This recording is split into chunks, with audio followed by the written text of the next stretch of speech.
On this episode of the Star Wars Time Show, Matt and Nick return from hypersleep to start paying the darn bills around here again. How am I supposed to get paid this month when these guys take 2 weeks off? Anyway, in their triumphant return to the air, the dudes will kick the tires on Andor Season 2 to close it out once and for all. They'll revisit their preseason predictions and fan ones, while also discussing where this season ranks overall for live-action Star Wars. Of course, they'll end the show with the Question of the Week responses and the latest round of Star Wars fan artist features. See, you can hear the pipes breaking in here. They are so behind on bills. Punch it, Chewie.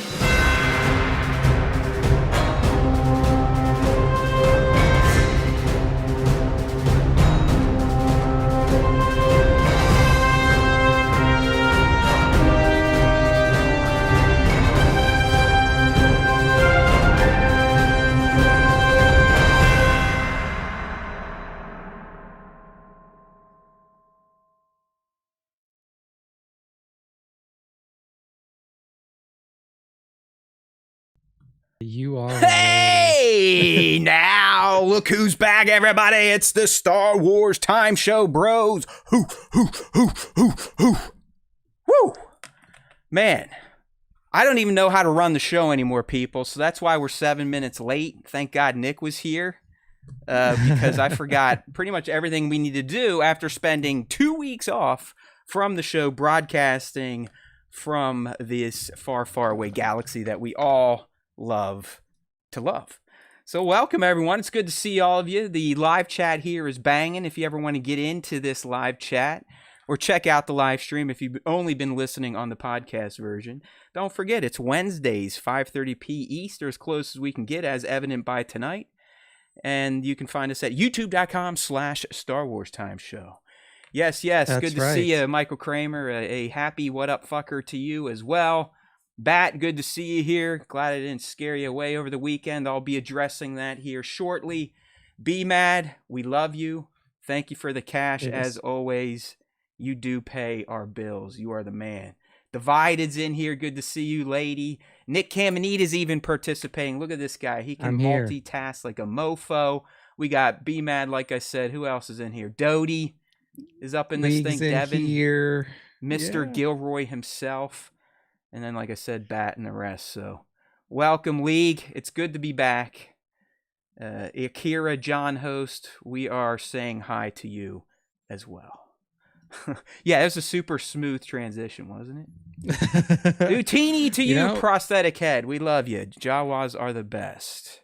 Except when they mess with our boy Din Djarin and take away his weapons and break down his ship. $2 telling us he's got a lady friend. Is your lady friend with you, Mike? Look at that, Kramer. That a boy.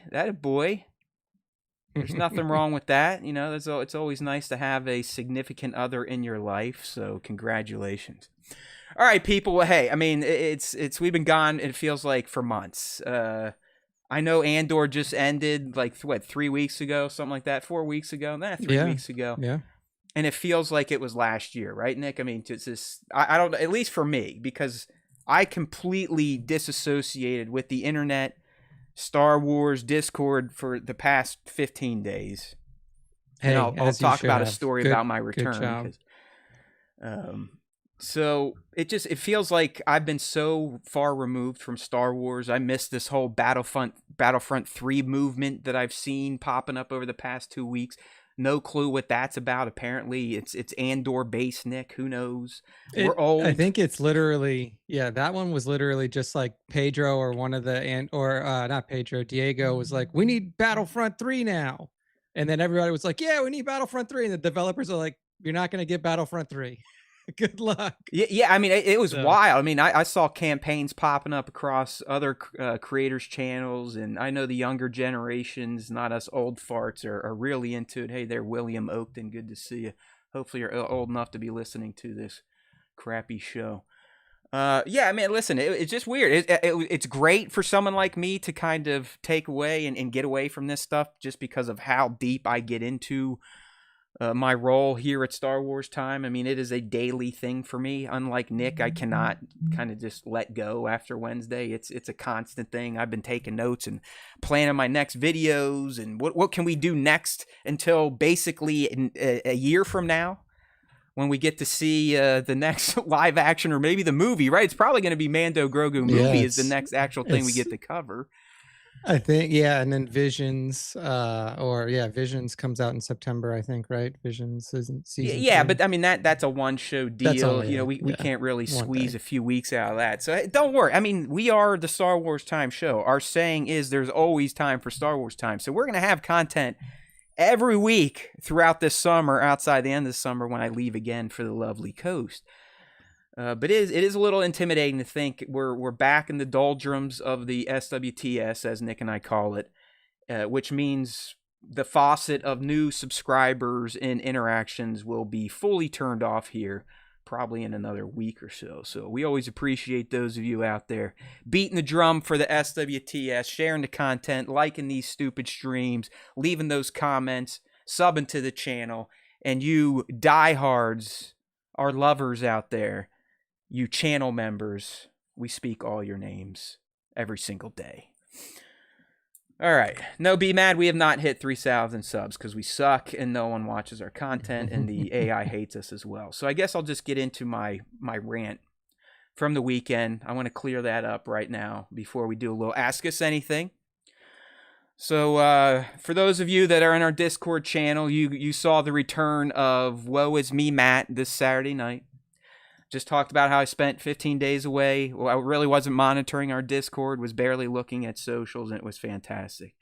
And then Saturday, got home after a long drive, had a drink, who knows what else, and started looking through Instagram again. And I'm like, oh, hey, there's this, and there's, oh, look at Beyond the Dune Sea or Mortis FM, and wow, look at the engagement they're getting. Holy shit, man, their content must be awesome. I'm like, man, I wonder, how about our stuff? Nothing. Literally nothing. Nothing. Not a single share. Comments. Zero. And I want to put this out there. This is nothing. And I was not raging against our fans. Okay, that Matt is fully dead. I'm not that guy anymore. I used an example of my man Bat. Not to yell at him, but to just show, like, look, this is why I have the low self-esteem in my Star Wars content. When one of our diehard fans will share other channel stuff, but not ours. So again, that's not a knock on our fans. I always perceive that as my content is not good enough. All right, you got to hear me out here because I don't want to get this bullshit of, well, Matt, if you love doing it, that's all that matters. We all know that is horse shit. Okay, every one of us that creates content. We might love creating it, but guess what? Deep down, you love even more when people appreciate it that aren't you. That's my point. So after all these years of making content, and it really goes nowhere, even with our most hardcore fans, how can you not blame me sometimes for going, why am I doing this? Why? I do love doing it, but I don't like putting in all that effort and love and AI, social media algos. It just doesn't go anywhere. So that's where that came from. And I haven't been that woe is me in a few years. And I think Bat was right. I had a few drinks. So I was feeling it. I was feeling myself, getting emotional.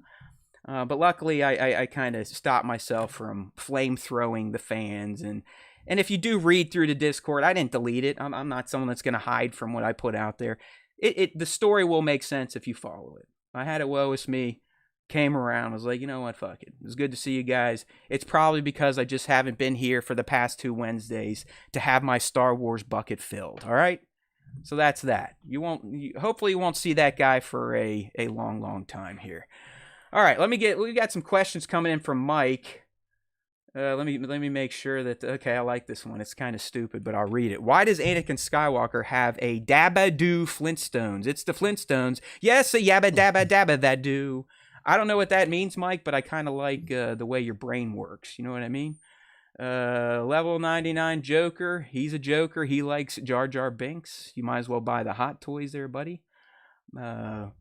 Mike, how about we answer questions and shut the fuck up? All right, Mike, I will take that tip. It sounds good. So there you go. Mike must be new here. He's one of these angry people that inhabit our world these days. But we love you too, Mike. We answer more questions than everybody at any other show.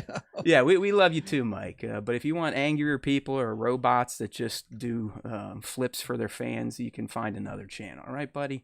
Have a great day. All right, so there's that. Cleared that up. Have fun. Join the Discord. It's open. Go check it out. And let's go ahead and start Ask Us Anything for our impatient friend here, Mike. All right.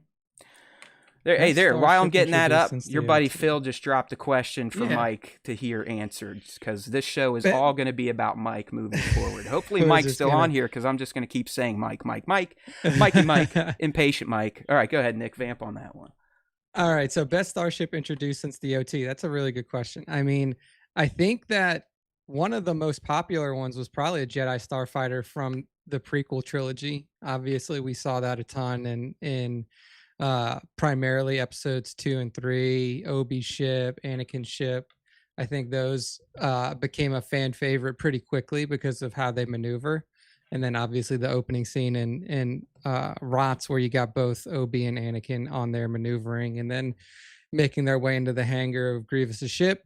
And then I would say that the other coolest ship was probably the Razor Crest until it got blown to pieces and then no longer is available for Mando and Grogu to use anymore. So that would be my two. Do you have any ones that stand out to you, Matt? What the hell is the question? What the best starship introduced since the OT? Yeah, I mean, I would put Ghost. I think that fits, because that's after the OT. But really, I mean, the Razor Crest is pretty something different. I know we saw the N1 Starfighters before, but I've also liked those, especially the full chrome pimped out hot rod version that Din had. All right, hey, we are getting some questions from the live stream, so we don't want to disappoint. Let me go ahead and no, Michael Kramer, I'm not talking about you. Bimby asked the question if you got one. All right, prosthetic head. What planet would you spend a week on, Nick? I feel like now it would probably be what's that like spa planet from Skeleton Crew called? Oh shit. Dang. Is it Lapuna? It's something like Lapuna or Lapuno or something like that. Yeah, I think it was something like that. I have to look it up. That's a good call. But yeah, I think like that. Yeah, Lanupa. That was it. Lanupa seems like a perfect weekend, like week-long getaway. You just get out there, you relax, chill out, easy. Yeah, I'm with you, man, because I love chilling out and relaxing. That's what I just did for 2 weeks straight, and it's a good way to live, people. Let me tell you, the rich people, the 1%, they live the right way. We all got to get there someday, man. We all got to get there someday. But for you, prosthetic head, what planet would I want to live on or spend a week on? I'm going at Atten at the end of Skeleton Crew to see what happens. Does the New Republic move right in? I mean, what happens to that society that was cloistered off for hundreds of years? I just want to kind of be a fly on the wall and see what is happening on Atten now that it has been exposed to the galaxy at large. All right. Bimby Rimbombo. I like this. How many midichlorians would you have in the Star Wars universe, and would you be dark side or the light side, Nick? Dude, how many midichlorians? Just, it would be off the charts. It'd be Anakin Skywalker level. I don't know. They've never given us like a number, right? Like they've never quantified it and said like, hey, 50,000 midichlorians is way high, and that's your scale. So we don't really know. I would say that I would be like mid-high level midichlorian. I feel like I'm in touch with the force around me. And then if I would be dark side or light side, I mean, honestly, the way that both of them have been presented to us in media all along, I would want to be dark side. Dark side's more fun. Let's just be real. Does light side win more of the times? Yeah, they win. But being dark side's more fun. You got less restrictions. You can play around with stuff. Do you have to be a bad guy and be considered dark side? I don't think you have to. I just think that means you function outside of what the Jedi would allow you to do. So that's how I would do it. All right. Yeah, I mean, hey, it's open ended, right? So I want the most honestly, I just want to be a midichlorian. Like I'll have so many midichlorians. I am just a moving turned into block of midichlorian. All right, I'm almost like a Mortis god level. You know what I mean? So yeah, I exactly. would I will not call myself a Mortis god. I will pick a side for you there, Bimby. I would go dark. I mean, that's our dynamic here. In fact, I got a fun little thing from ChatGPT that I did this week that just perfectly encapsulates the dynamic between my friend here and myself. Kind of, if you look at our logo, I mean, it's always clear that I'm kind of the angrier one, the one with the chip on my shoulder, a little spicier than Nick. He's more of the light side Jedi, so I'm always going dark side. All right, thank you for that, Bimby. And now let's get to our question, or ask us anything, where people, you can do it here live. That was fantastic. But for those of you that are new, you can come on here and hit us up on our socials, where we post the Ask Us Anything prompt. That's on Instagram, Discord, YouTube, and Twitter. All right, let's clear that message from Bimby. Jeffrey, I'm not Darth Vader. I said I'm a walking cloud of midichlorians. That is more OP than Darth Vader. That's right. All right. Here we go. First, Ask Us Anything. Well, second, Ask Us Anything. Have you guys seen the most recent season of Black Mirror?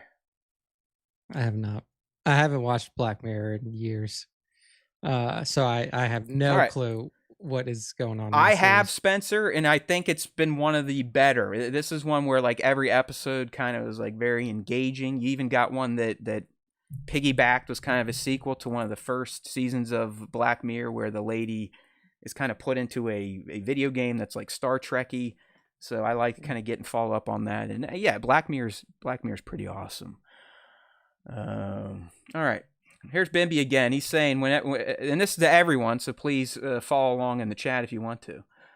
But whenever you see Yoda, don't you want to just kick him? He's so tiny.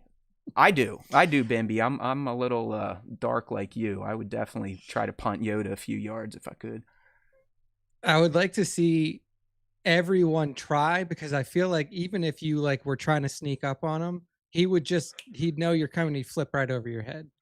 It like you would try to like do he would pull the Lucy as himself, like he'd pull himself away like Lucy did with the football to Charlie Brown every time, and then you just sit there and fall on your ass.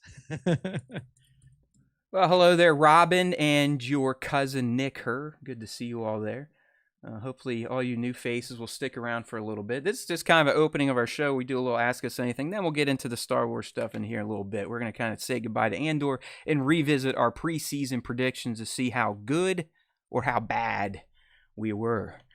All right, Nick, why don't you pull up that other one? Why don't you go ahead and take Philip's next one? I like this. Just keep throwing us questions at us, people. Yeah. We're making Mike happy. Favorite Star Wars robot chicken skit? Man, that's a good question, because there were so many of them that popped off back then, but I haven't watched them. I haven't watched any in such a long time. But there was what was it? It was like there was one of them where like Palpatine was just like ripping into Vader. That was just so hilarious. But I feel like there were multiple of those, so it's just hard for me to remember. But any one of them where Palpatine is like, oh, and there was that one Palpatine like dance skit too. That one was super funny. Yeah, I don't know if you remember any of the I don't. Like I know they're funny as hell, but I don't remember specific ones. But yeah, anytime Palpatine, and it's very similar to the Lego Star Wars stuff where Palpatine is like overly mean to Darth Vader. Anytime I see that, I love it. So I'll just say what Nick said. I have to go back and watch some of those again, Phil. Thanks for the reminder. All right, we're going to go back to the submitted questions for a little bit. We do appreciate you, Bimby and Prosthetic out there, but we got to keep the show moving along. All right, our boy Mac dropping one. Since Andor's done, what are you guys currently watching? For Mike, he just restarted The Punisher. And are you guys going to watch Predator Killer of Killers this Friday? And then finally, how were the vacations? So it's a heavy one. If you can hit them quick, Nick, bing, bang, boom. Well, there's no vacay for me, so just working the whole time through. So the only difference was no show at the end of the day on Wednesday. But what are we watching? Yeah, so We just started watching this new comedy show on Amazon Prime called Overcompensating, which is really funny. It's like a college comedy, super good. So I would recommend that to anybody who's a big fan of like early adult comedy type of stuff. And then we have been watching a lot of random stuff. So we just so Matt reminded me to bring this up, but Taylor and I finally like semi set up our media room. Oh. Ooh. And we watched This guy's got a movie Cap theater now. not quite, not quite. Captain America Brave New World. We watched that in there. We did not watch it in theaters. We watched it in there. We have a 150-inch screen Oh yeah. that just like goes across our wall, and we have a 4K projection. Samsung Freestyle projector. We don't have any external audio yet because we're just getting it set up. So we're just using the projector audio, but it was really cool. I enjoyed the movie. I thought that they should have probably like not immediately given away that See, isn't it weird that they was Red Hulk? Yeah, I mean Like, they promote it the whole time leading up to it, and then that's like the big mystery of the film, and we're all going, well, yeah, you already yeah. It's showed like us. no, yeah. It's like no, duh. It's been in the advertisements the whole time. I feel like the movie would have been better if they would have just like let that stew and then focused the the marketing around Captain America and like the things that were happening in the film, like with Isaiah Bradley. I really enjoyed Isaiah Bradley's character, how that was developed and brought into the light more, because he was there a little bit in the Falcon and Winter Soldier show. So yeah. I mean, that's what we've been watching. Overcompensating TV show, just random rewatches. We started the Mortician docu series on HBO Max as well, which is crazy interesting so far. So if you want to keep up with that as well, All right. that was fun. Okay, so I finally got into White Lotus. We're almost done with season 1. That show is fantastic. I love the music, even though Mike White and the composer have had a falling out after season 3. So we'll see what it sounds like in season 4. But that show, I just like that type of writing, and it's very good. So I'm kind of disappointed it took me this long. Also, the new season of The 100-Foot Wave is on HBO. I love that documentary. Yeah, we finished so that. I've been going through that. I'm going to talk about a show that I absolutely adored because it was my childhood, but the Pee-wee as himself is absolutely marvelous. And it's a shame Paul kind of pulled the plug on it before he died, and they weren't able to really kind of finish it, because I think you would have had a whole other third episode that was almost 2 hours long, just like the first two. But Paul was getting a little squirrely there at the end and not having control, and it was fascinating. I'll talk about that more here in a little bit, but it's I love Pee-wee, man. I love Pee-wee. All right, blah blah blah blah. And Vacation was fantastic. Thank you. Yeah, Pee-wee was just absolutely insane. Doty wants Andor to get some good Emmy wins. I wish I could get Devin in here quick. I jacked that up because, like, I don't know if I could do it quickly without everyone seeing everything on screen. You know what I mean?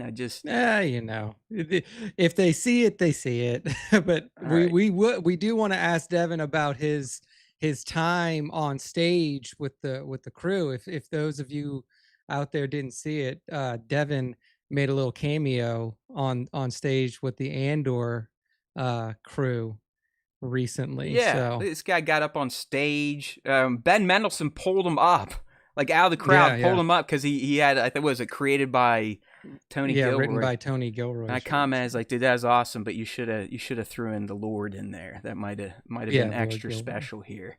That might have been extra special. I don't know how I could just like jam him in real quickly.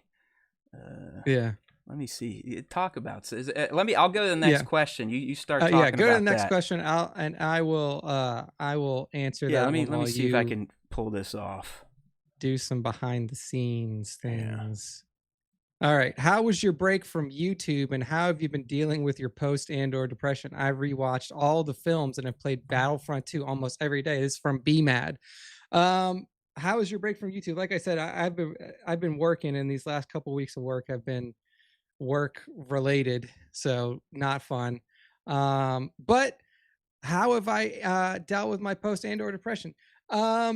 I started reading the new Hunger Games book. Sorry, hey Devin, if you're listening, go to your Instagram and try clicking on that link. A browser would probably be best, but your phone may work too. Yeah, so check that out, Devin. But yeah, I started reading the new Hunger Games book, which I think is really good. I've been able to talk with Taylor about that because she's a big Hunger Games fan. I'm a big Hunger Games fan. That's been really good to like dive into, and it's a fast read too. Like I used to be much more of a reader when I was young, but recently I have fallen off the reading train. But this book reads pretty quickly. So if you're a fan of the Hunger Games, I would definitely recommend reading Sunrise of the Reaping. That is the book that is told from Haymitch's perspective when he was in the Hunger Games. So good stuff there. And then really just been I think I may have mentioned this before, but I have a new YouTube channel that I'm like big fan of.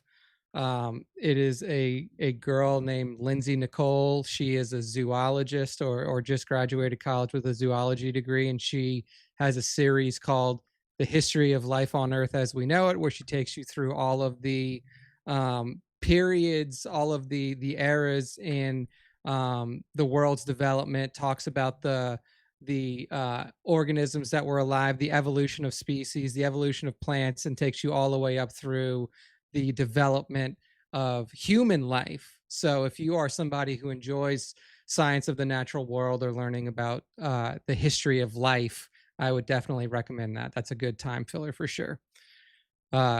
Is he here? Do we have him in the building? He has not called in yet. I've got all sorts of shit up on the screen. It's like, I don't know if everyone can see the red border on everything. No, don't see the red border. They'll see that. Like if I put that on, then they can't see any of us. So yeah, I did see a flash for a second, but that's it.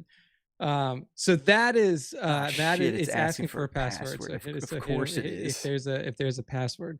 But that is what I've been doing to battle my depression. I've also been playing, for some reason I got like, if you've ever played League of Legends and you know of the mini game inside of League of Legends called Team Fight Tactics, TFT, it's like a little auto chess game. I've been playing a lot of that just for fun. It is something that does not require constant attention and is very quick and easy to play. So if that was something that you did. Also, History of the World Part 1 is good for the human aspect. Yeah, History of the World Part 1, if you're a big fan of Mel Brooks, obviously watch that. And then History of the World Part 2, Bat, I don't know if you are aware, History of the World Part 2 is a TV series on Hulu that is now available for you to watch.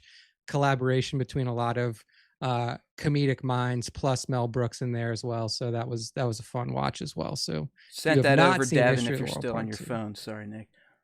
There you go. Yeah, if you've not seen History of the World Part 2, we're usually more professional in this, but we're kind of doing something on the fly here. we're doing it live. We're doing it live. If he makes it, he makes it. If not. Maybe we'll try for next week. But yeah, we'll see. If Devin can make it in, we would like to hear his story. But if we may get him in next week to allow us a little bit of time. Oh shit! A box just popped up. There he is. Oh, we got the video. I see. Devin, can you hear us? There. Oh fuck, we can't hear him though. I can hear. We can hear you. Yes. Let me see. Yeah, he's on his iPhone. All right. Yeah, so we're trying to get Devin's video feed in here. Or we can see him. We can hear him. Can you hear us, Devin? Do like a yes or no. No, he can't hear us either. Fuck. No, he can. He we might have to punt on this one. He can hear us. I don't even think I can hear Nick anymore. Oh no. Yeah, I definitely can't. Okay, Matt lost all. Oh shit! I can hear. Now we just broke the damn stream. I can hear Devin. I can hear. All right. I don't know. Devin, Nick, you drop out, come back. Okay. I think that's the only way to fix this now. Holy shit! All right, I think we're back. That was horrific. Fuck technology. Fuck this show. Let's move on. We're skipping the rest of Ask Us Anything. That was just an absolute shit show. Wow. All right. Well, I'm not recording anymore, so I have to restart my recording. Yeah, it's like I mean I kind of want to delete this episode. It's so fucking embarrassing. I mean, it's like why even publish it? You know what I mean? Like this is just an absolute disaster. If you're over it, then just call it and come back next week, because all we're doing is bullshitting. Like, what's that? I said, if you're over it, then just call it and we'll come back next week, because we're just bullshitting. Yeah, no, it's fine. Like I said, we're going to go ahead and kill Ask Us Anything. We're going to move into the next part of the show here. You know, I already briefly talked about the Pee-wee stuff. It's absolutely fantastic, especially if you're Gen X or maybe even late baby boomer, you would be into it. But it's just a marvelous show if you were a fan of Pee-wee. Paul, the real guy behind them, and the Playhouse and all that fun stuff. In terms of movies, just caught Friendship last night. I know I'm a little late here. I've been gone for 2 weeks. I've never watched anything that Tim Robinson's in, but I've heard he's pretty funny. Like, he's got a very specific type of humor, and that definitely shines in Friendship with Paul Rudd. So that was a fun little flick to check out. A little dark. I mean, it's an A24, so there's definitely some darkness to it. It's not just all happy-go-lucky, let's be friends type of movie. But in the end, it's well worth a watch. That's right. Who's commenting on Pee-wee here? Gas Station Global. Yeah, Pee-wee is legendary. And this is going to address one of the questions we had but didn't get to because we had that fun little tech issue. But I did check out my man Tom Cruise in Mission Impossible: The Final Reckoning, and outside of it being almost damn near 3 hours long, it's pretty epic. I mean, it's Tom Cruise, it's Mission Impossible. It's much better than Dead Reckoning or whatever came before it when this was supposed to be part 1, part 2. This really gets right to it. There's kind of like endgame stuff here, apocalypse things going on in Mission Impossible. And Tom, I don't know what sort of baby brains or stem cells he's eating, but the guy does not look a day over 45. And he still does it all. The stunts are insane. It's a great summer action blockbuster. Go check it out. All right, now we got a fun one here for you in pop culture talk. We've got I'm in education, so artificial intelligence is always on my mind. I run a group down on my college's campus, and I read news about it daily. So yesterday, when I was reading my round of news, there was a fun little thread going on Reddit where someone created this prompt that was pretty cool, and it's very simple, but it's basically like, hey, create a 4-panel comic that you think I would like based on our history together. So essentially, if you used an LLM, whenever you chat with it, it can remember your conversations across your chats, or you can even store instructions in memory. So if you're on the live stream, my comic is up from that prompt, and it was absolutely perfect. I mean, you essentially have Nick in his full Obi-Wan Kenobi garb, even with glasses. I don't know if anyone noticed that. In the first panel, it's Obi, like this Jedi character holding a holocron. He's teaching in a classroom. On the blackboard, you have History of the Force, Forbidden Techniques. You got Yoda, Balance. Then you got, it just says live in the next panel. And you have Darth Vader with sunglasses, it appears, in at least 2 of the panels. He's live, by the way, so live streaming. And he says, yeah, but where's the part where we single-handedly blow up a planet? The next panel is now Obi-Wan with glasses and Darth with sunglasses pointing at each other on someone's phone. And the phone belongs to Nemec Stan 97, who is telling us that we're so wrong about Mon Mothma. And then the very last panel is Obi, Nick, and Vader Matt having coffee with a subscribe logo at top. So if you know anything about AI and how they work, I found that to be pretty freaking funny, that it was like, hey, yeah, based on how you've been using me, I can tell you're a Star Wars freak, and you talk to another Star Wars freak, and you seem to be the angry one. So I kind of like that. I kind of liked what it came up with. So that was pretty interesting there from our AI. So check it out. If you're in our Discord, I did post the prompt I used, and some of the fans have tried their own. So we'd love for you to give that a go and upload your own comic. All right, and then last but not least, before we get into our Andor kind of punch out, put to bed Andor season 2. I was contacted by a YouTube channel that I've been a fan of and have covered for years, way back when I did entertainmentbuddha.com. You might have heard of them if you're into YouTube and content creators, people that like, make funny shorts, stuff like that. But Sneaky Zebra, contacted us right when I left to let us know that they just dropped their fan film, Echoes of Darkness. And they want us to check it out and talk about it on the show, and I did. As soon as I got back, I looked at it, read through the press material, watched a bit of the episode this morning, and I have to say it is definitely going to be well worth all of your time.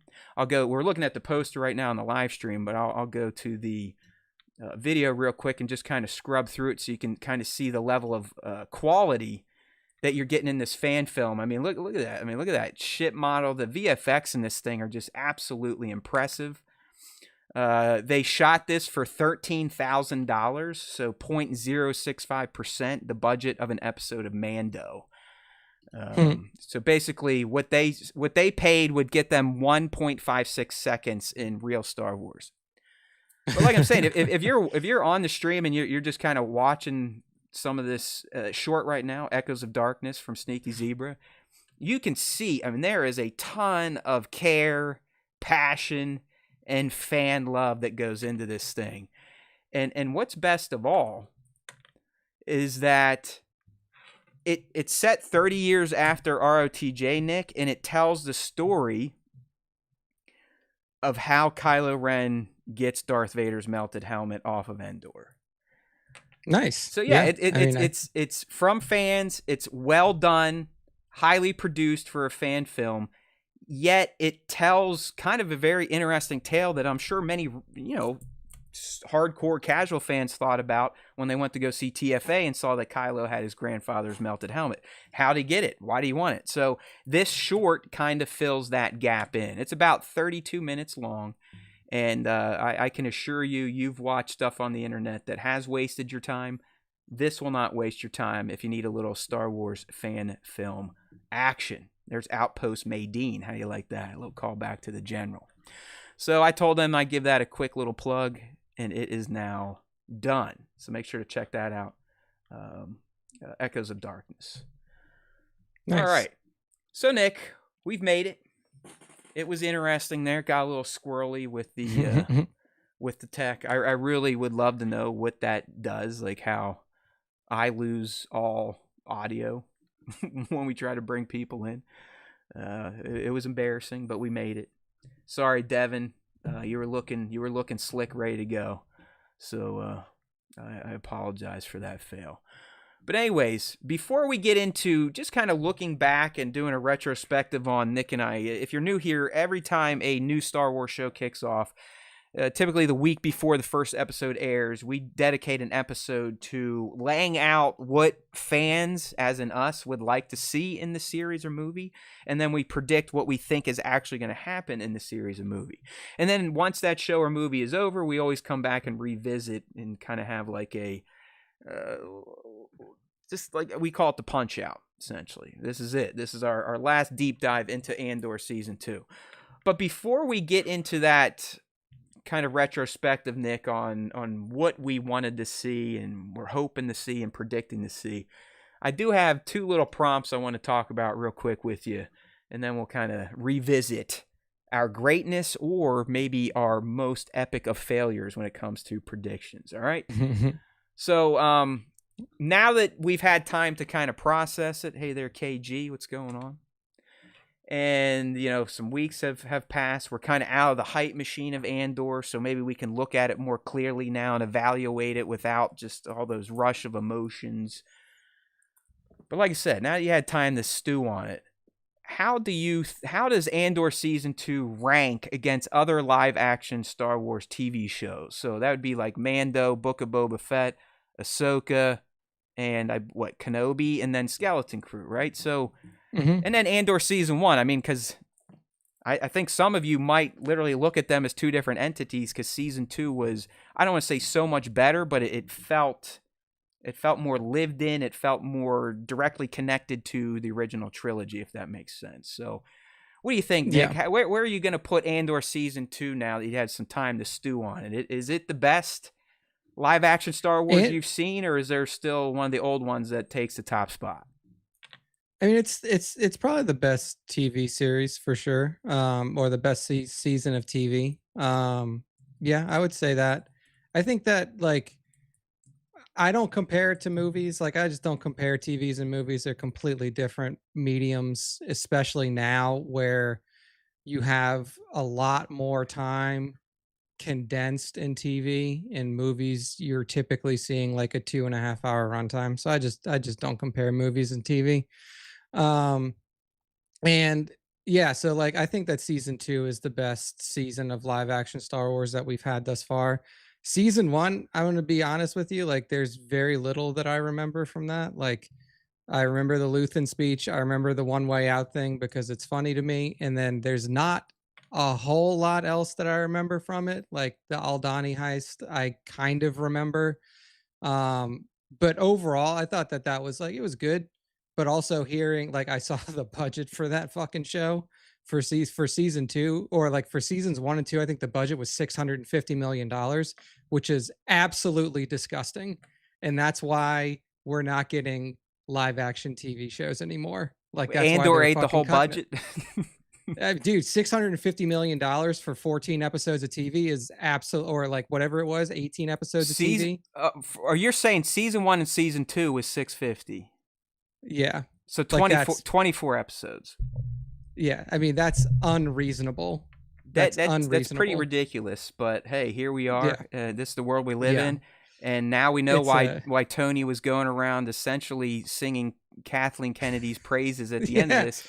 Pretty much going to all the angry fans like, listen, motherfuckers, without her, this doesn't happen because she's the one that was cutting those checks that I was asking for. So yeah, there you go. $650 million is more money than I think the filming budget for all of this, like the sequel trilogy, for all of the prequel trilogy, dude. For like it's insane that it costs that much money. Was it good? Yeah. But is it worth that much money? Not a shot in hell. Like Disney lost so much money on that show. It's actually funny. And also like but yeah, I think it was fantastic. I think that season 2 was great. I loved it. It's the best Star Wars live action TV. All right. So Nick puts it up there. I mean, I'm always gonna the tax write-offs brought it down to 530 mil. Yeah, that makes it better. It was deliciously expensive content, as Devin Doty is saying. And yeah, I mean, hey, who cares if Disney's losing money, right? It doesn't affect us. Like, let's go. We are the people. Fuck all these rich corporations and the 1% at this point in time. Like, everyone wake up. I mean, lose your money. We don't need the content anymore. We're all going to be going back to the caveman days anyways. I was gonna say it does affect us because it is not money very well spent, KG. I hate to tell you, but it's not. There's like even if you break it down to how much it costs per second, they recoup almost none of that. Just because it's a subscription based show, they don't make any money off of ticket sales. They don't make any money off of ad marketing. They don't make any money off of anything except for subscriptions, and that's how they determine how much money they make. There you go. How much Alexander Wilson's telling you that the rap said Andor S1 brought in 300 million. Is that the case? Is that why they took it down from a 4-season show to a 2-season show, and they told them that you only have 9 episodes or 12 episodes to make it? Yeah. Hey, listen, for all you new people here, I promise you, Nick does like Star Wars, but if we get into the business side of streaming, it's going to sound like he fucking hates life in general. So that's just a warning, okay? Like he is typically not the angry one or the negative one. That's me. But he is, like, when it gets into streaming, this guy is on point. He knows the numbers, and it upsets him. So let's just don't poke the bear, if you know what I'm saying. It's ridiculous. But anyway, yeah, I mean, favorite movie, I think, was the other question, or favorite live action movie. I don't know. No, that wasn't that. I was just saying, where did you? We're not there yet. So you're saying Andor season 2 is your top, and I honestly, like I said, I always have a soft spot for Mando, but I think when you really break it all down and go and look at the overall quality of the production, I'm talking from everyone from the leads to the backgrounds to the sets to the VFX. Andor truly is in a class of its own. It really is. I mean, it is the best shot Star Wars, written Star Wars, sans the Force stuff, my friends, that I've ever witnessed. All right.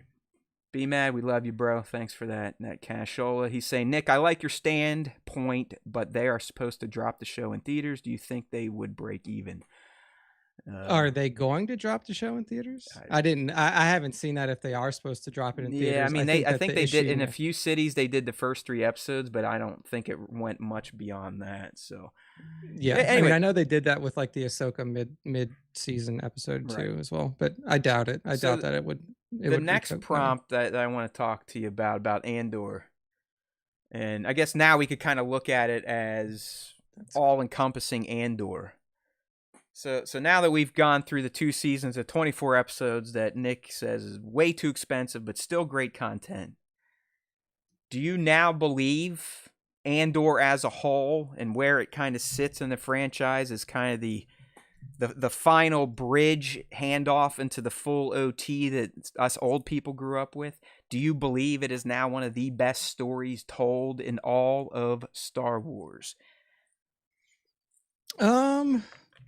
Yeah, I mean, I think it's up there. There haven't been like, if you really like pull back and look at like official canon and especially like official like live action canon, yeah, I would say here we go. I think it's up there. If Alexander Wilson is on top of things like it sounds like he is, and Devin just kind of put this out into the ether, so Devin, maybe this is going to be real, but Alexander's saying Gilroy said they mixed the last 3 episodes for theater and will release it in theaters next with Rogue One for the 10th anniversary. That would be excellent, because like we all talked at the end of the finale arc, and I know Bango, sadly he's not here, but as soon as he watched episode 12, he rolled right into Rogue One and said it was fantastic, and I can see how those dots just connect perfectly now. So if Alexander Wilson is speaking the truth, that is definitely a theater affair that I will sign up for. I mean, it's going to be, I don't know if they're going to do the whole slog like a marathon, because it would be it'd be about 5 hours or 4.5 hours of Star Wars. Yeah, it's definitely close to that 5-hour mark. He says that they mixed the last 3, so I wonder if it's like a super cut that they put together. Yeah, that's probably what, like, there's obviously the previously on, it just continuously rolls. That would be awesome. So Alexander, hopefully you're not tickling our tits here or twisting our nipples, as we like to say, but that would be pretty excellent. League, I'll be there. This is the first week, by the way, since AMC stub list has gone to 4, that I'm going to see all 4 of my movies by Thursday. Monday was Mission Impossible. Yesterday was Friendship. Tonight after the show, because I'm a super dad, we're doing Lilo and Stitch. And then tomorrow, I'm going to go check out the John Wick girl thing. I wish I knew. Ballerina, yes. There we go. With Ana de Armas. She is very, very attractive. The only thing that I'm likely going to go back to theaters to see is the new Jurassic World movie. Like, that's... Like, I may go... Like, I didn't even go see Revenge of the Sith in theaters again. Like, but... Didn't you Jurassic go? World movie. I thought we got you to go see something recently, though. Thunderbolts. I thought I was gonna go see Thunderbolts, but we just never did it. So you were in the movies, though, right? I mean, before COVID and everything, you used to be a guy. I mean, you're the one that I think you had like the first ever movie pass or something. Or am I? I did. I had the first movie pass, like the movie pass, and then I still have the Regal Unlimited pass. Just don't go. That I just don't use. It's one of those subs you just donate money to every month then? Oh yeah. Like I literally tell myself, I'm doing this because I just want theaters to stay open just in case I want to go at some point to see it. Wilson, you are on my radar today. I like the way you think, Alexander. Yeah, Ryan Coogler's Sinners, that you should go see that before it leaves theaters. That is, I'll watch that in my media room. That's still the movie of my summer, or the movie of 25 for me. No joke. I know I'm a white man. I'm not virtue signaling or anything. I love that movie. I love the album. I listen to it all the time. It drives my kid nuts. She's like, "Why are we listening to this stuff?" I said, "Because this is the music that spawned all the other music you hear in this country. You know, blues is everything. Blues started everything. All right. Okay. What the hell are we talking about? So, yeah, I personally do think it's top tier. It's S tier. It is one of the best stories told in Star Wars. And listen, because it is long form, it is hard to compare it to the films. You know, I never want to shit on the films, but let's be real. When you have, you know, over 12 hours of time to tell a story about a character, it's going to be a lot better than only having, 6 hours of times as we had in the trilogy. So I do think Tony and his team had a lot more nuance to work with, could weave deeper world building and character building, lore, all that fun stuff. But it's hard for me to talk smack against the original trilogy. But really, if you want to get down to it, man, overall storytelling, everything that goes into a production like Andor or a Star Wars movie, it is hard to say that Andor is not the best story in the way it's told. I'm always going to love the story of Luke in the original trilogy and the shit with his dad, but come on, I mean, what we watched in Andor was about as highbrow as it gets for Star Wars, and I loved it. All right. So now it's time for those of you that are new and our existing fans here. All right, Noah, we like you. No opinion. That's a fantastic handle, by the way. I always love people that could come up with creative handles because I never could. It was funny, Nick. I was going through some old photos and I saw, apparently back in my young 20s, I used to take screenshots of my finishes in Unreal Tournament on Xbox 360 or the first Xbox. And I had one where I was #1 in the world there for a little bit. And that was when I was Jedi Baggins 1138. Jedi Baggins 1138, dude. I mean, that holds true till this day. It does, man. I love it all. I love it all still. It doesn't matter how old I am. I love it all. Absolutely hilarious. Hold on. We had the one stream crash. So let's go ahead and get that back up and running here. Yay, Star Wars time. See, if you're new here, isn't this more fun than shows that are actually well produced and have their shit together and things are like planned out, you know? This is fun. This is fun. All right. Blah blah blah blah. Alexander, I gotta stay away from the chat, man. You've like I said, you've taken my fancy and you're pulling my focus away. So sorry, not ignoring you. I gotta keep the show moving here before Nick quits. All right, so there we go. There's just a little discussion on Andor season 2. Clearly, we both loved it, and it deserves all the praise it's gotten. I know someone was in there. Oh, did you see the new controversy with Star Wars theory? Who cares? Like, I mean, that's his game now. Is to be like, wah, nah. I'm not covering Star Wars. Blah. Who cares? Yeah, I have never watched a single video by that dude. Yeah, and don't care to. Yeah, so I don't know. I don't know anything about him, but if he doesn't want to cover Star Wars anymore, I don't care. Cool. Yeah, it's cool. Like, listen, I mean, if you want to watch a show that actually has a following and an audience, I guess he's the guy to watch, but we are not that type of channel. We are a bunch of ding-dongs that don't know what they're doing, which is why we had like 10 minutes of craziness earlier. But hey, it was fun, as some of the diehards are saying. There you go. KG knows what's up. Wow theory. Thank you. I like this. Nick, we seem to be able to pull in the algo. While it may not love us, it does somehow know to reach out to people that aren't like full-on trolls and wackadoos, you know what I mean? I mean, they come in every once in a while, but I'm liking KG here. I think we got a good one there and a good one on Alexander, so thank you all for popping in today. I don't know how it happened, but we speak your name. All right, so now let's really get into punching out Andor Season 2. Like I said, before a new show starts or a movie, Nick and I will lay down what we want to see as fans, what we think fans would like to see, but then we lay down our predictions. And, you know, we've had a pretty good track record with predicting Star Wars content before it comes out. I don't like to toot my own horn here, right, longtime fan? But we did pretty damn well with Skeleton Crew. I mean, in terms of our predictions, we pretty much nailed that show. So yeah, we are awesome. Go ahead and throw those trophies in the chat if you don't mind. Was Andor Star Wars or Reskin Rebellion? I think, prosthetic. I think Andor was pretty much new. I don't think he or Gareth, who started it, ripped it from source material anywhere. All right. So, hey, all right, KG. I love it. If you become a channel member, you'll actually get the Darth Vader trophy. Not going to pressure you because we love that you're just here. There you go, Divided. Thank you, my dear. That always makes me feel happy and will prevent me from getting in our Discord on a Saturday night after drinking and going, boo-hoo-hoo, no one likes me. So, here we go, Nick. I don't remember what the hell we wanted or what we predicted, but I'm not expecting this to be as great for us in terms of successes and wins as Skeleton Crew was. So here we go. We're going to revisit our once first to see if we actually got them in the show. And the first one, you know what?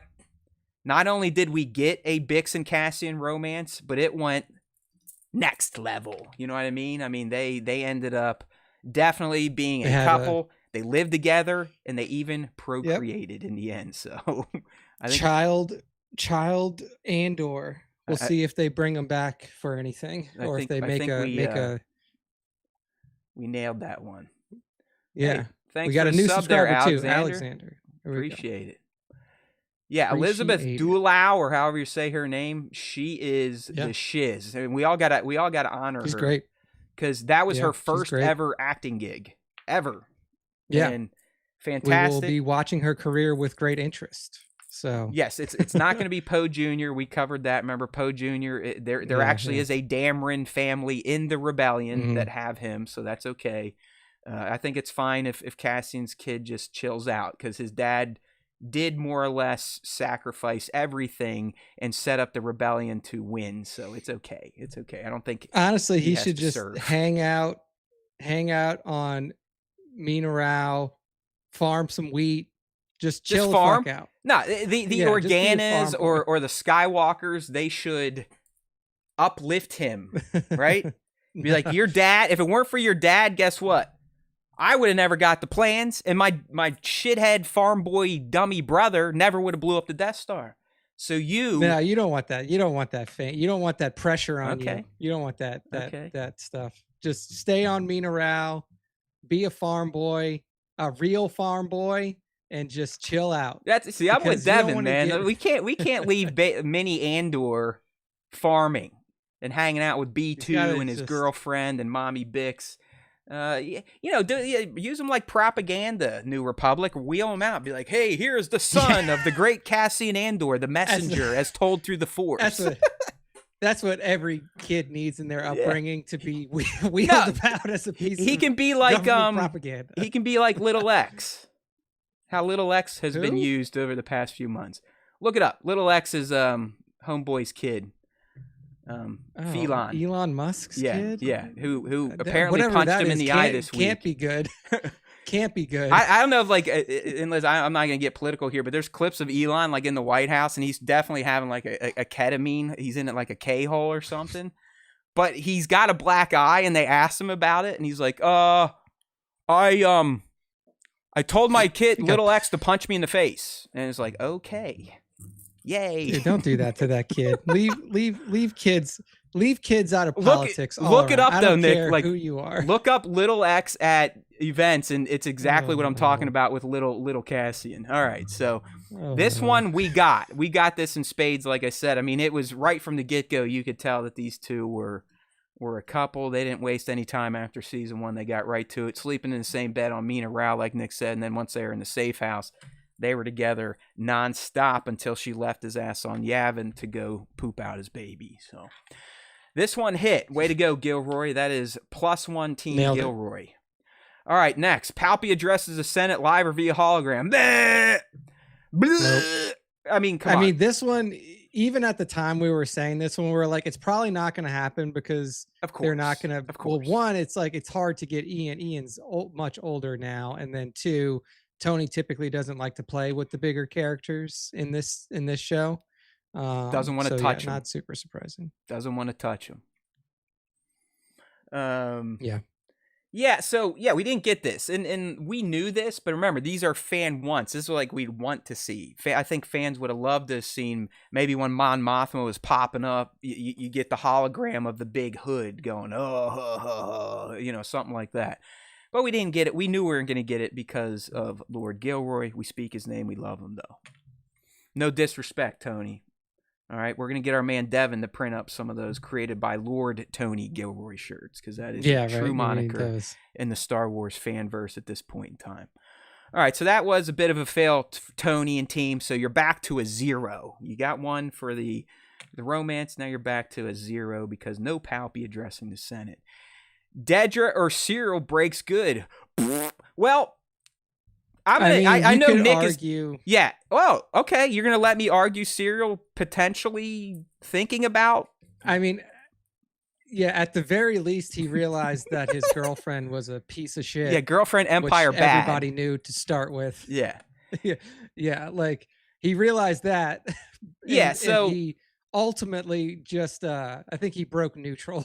I will accept that, young Nick. I will accept that.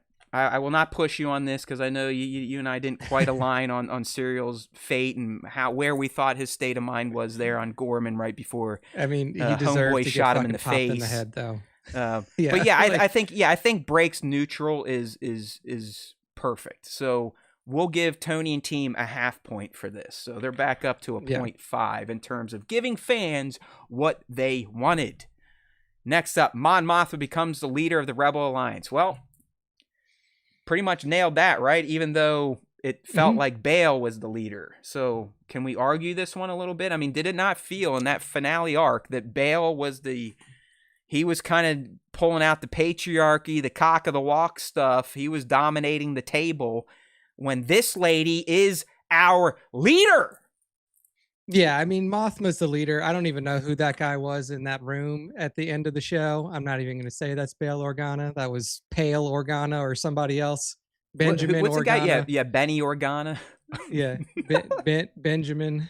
I mean, look, Ben Bratt played it great, but I just think that well, we talked about it. It felt very out of character, that whole moment where Bail was basically like, "Screw you guys." Screw you guys. It was just real. It was a weird interaction, but yeah, I think that Mon is now clearly the leader of the rebellion. Yeah. You know, like you got, you know, the other people over there too, and you know they're trying to vie for position, but I think it's unquestionable now that Mon at the end of the show was the rebellion leader for sure. She had one of the best arcs in season 2. I mean, she and Cassian and Bix, they're like really the only, and you know, Luthen, Clea, that was like the core where we kind of, and obviously the bad guys, and we followed them over those 4 years. And, you know, Mon went from selling her daughter away to keep funding the rebellion and having a little rave to the butchered short hair leader of the rebellion by the end. So love Mon, love Genevieve O'Reilly, and I'm jealous of Devin Doty for being able to stand next to her on a red carpet.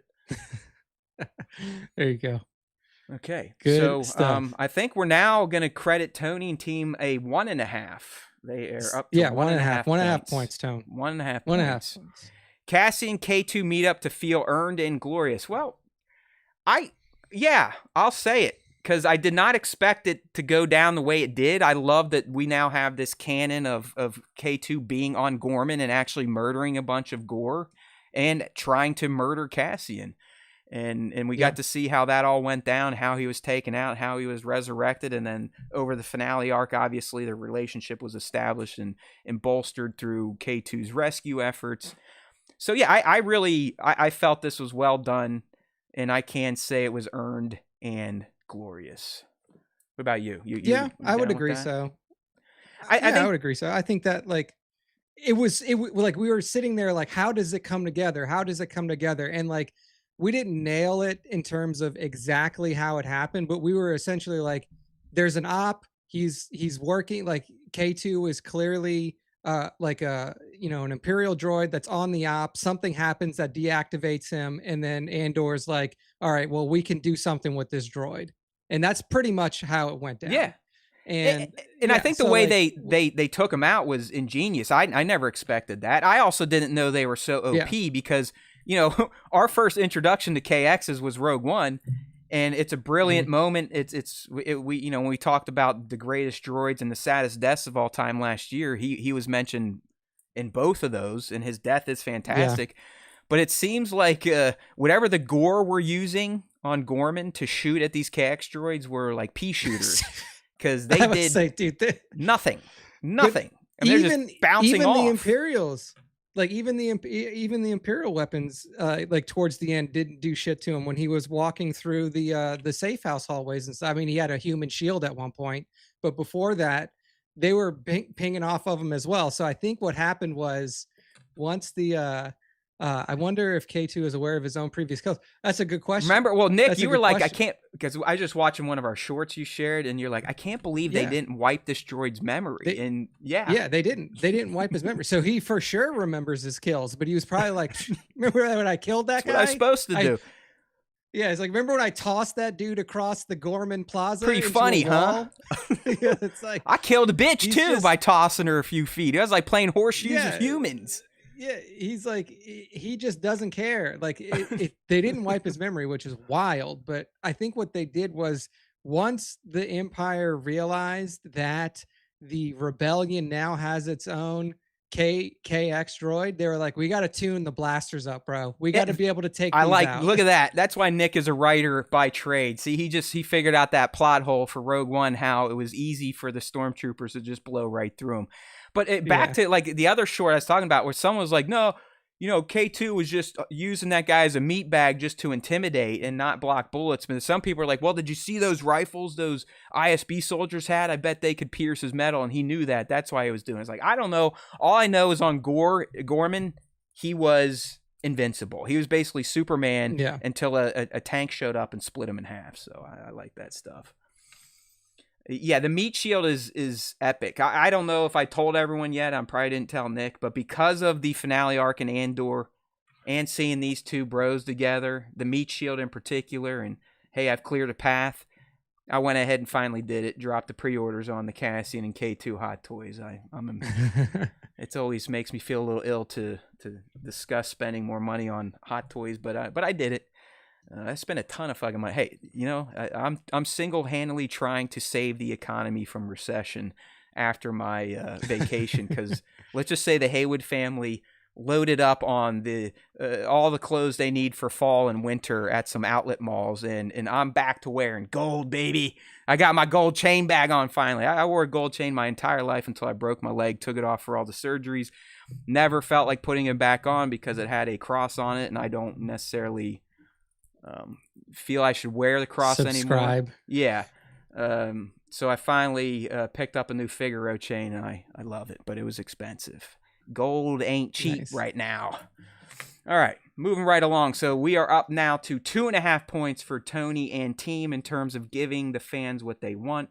The score, I believe, is out of, I don't know, maybe 10 or something. Who knows? B2. Okay, here we go. This one is going to be an epic fail on both sides.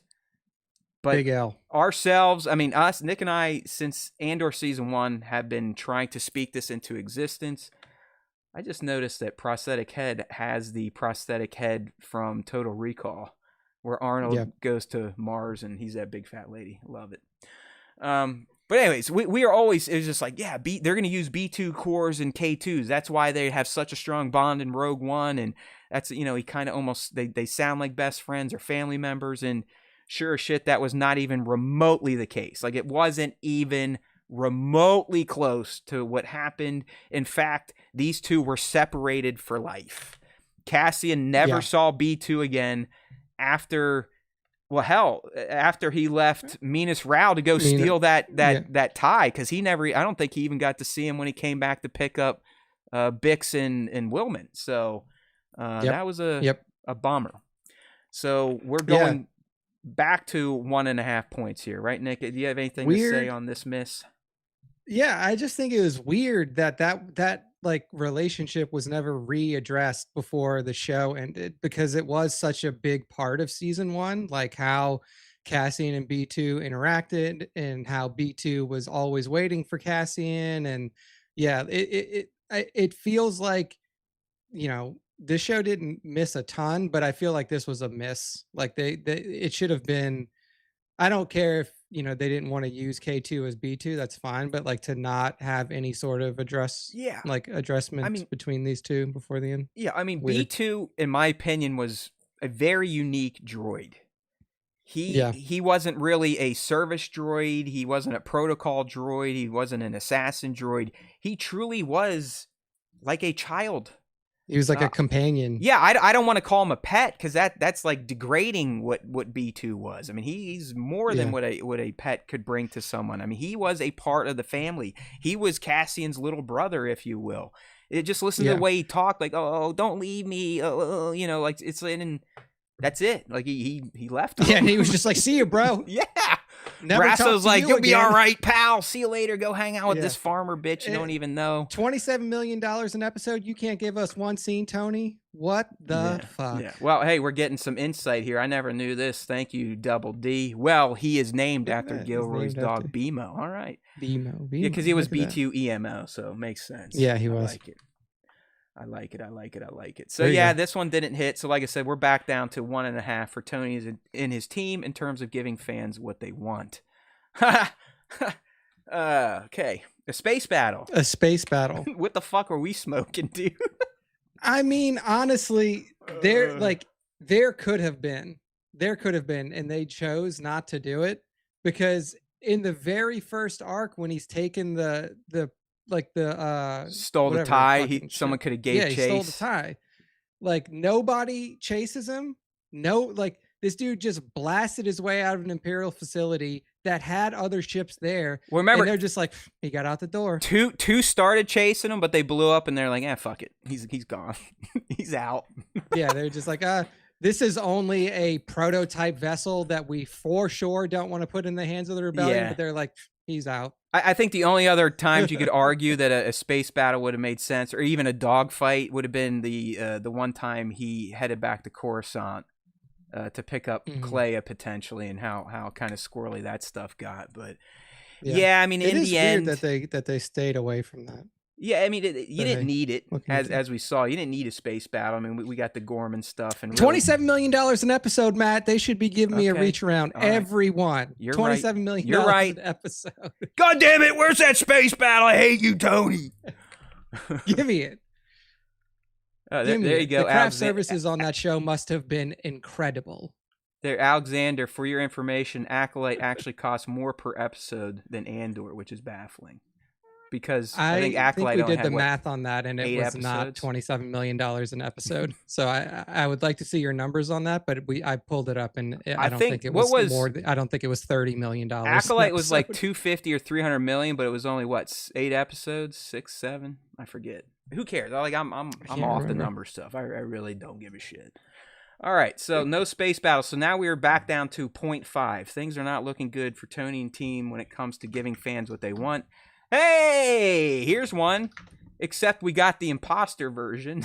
So we did loop in the rebel senators. I mean, literally all of them were there. So I forget their names. I usually remember them, but you had that bearded white asshole. You had the black lady in the white hood.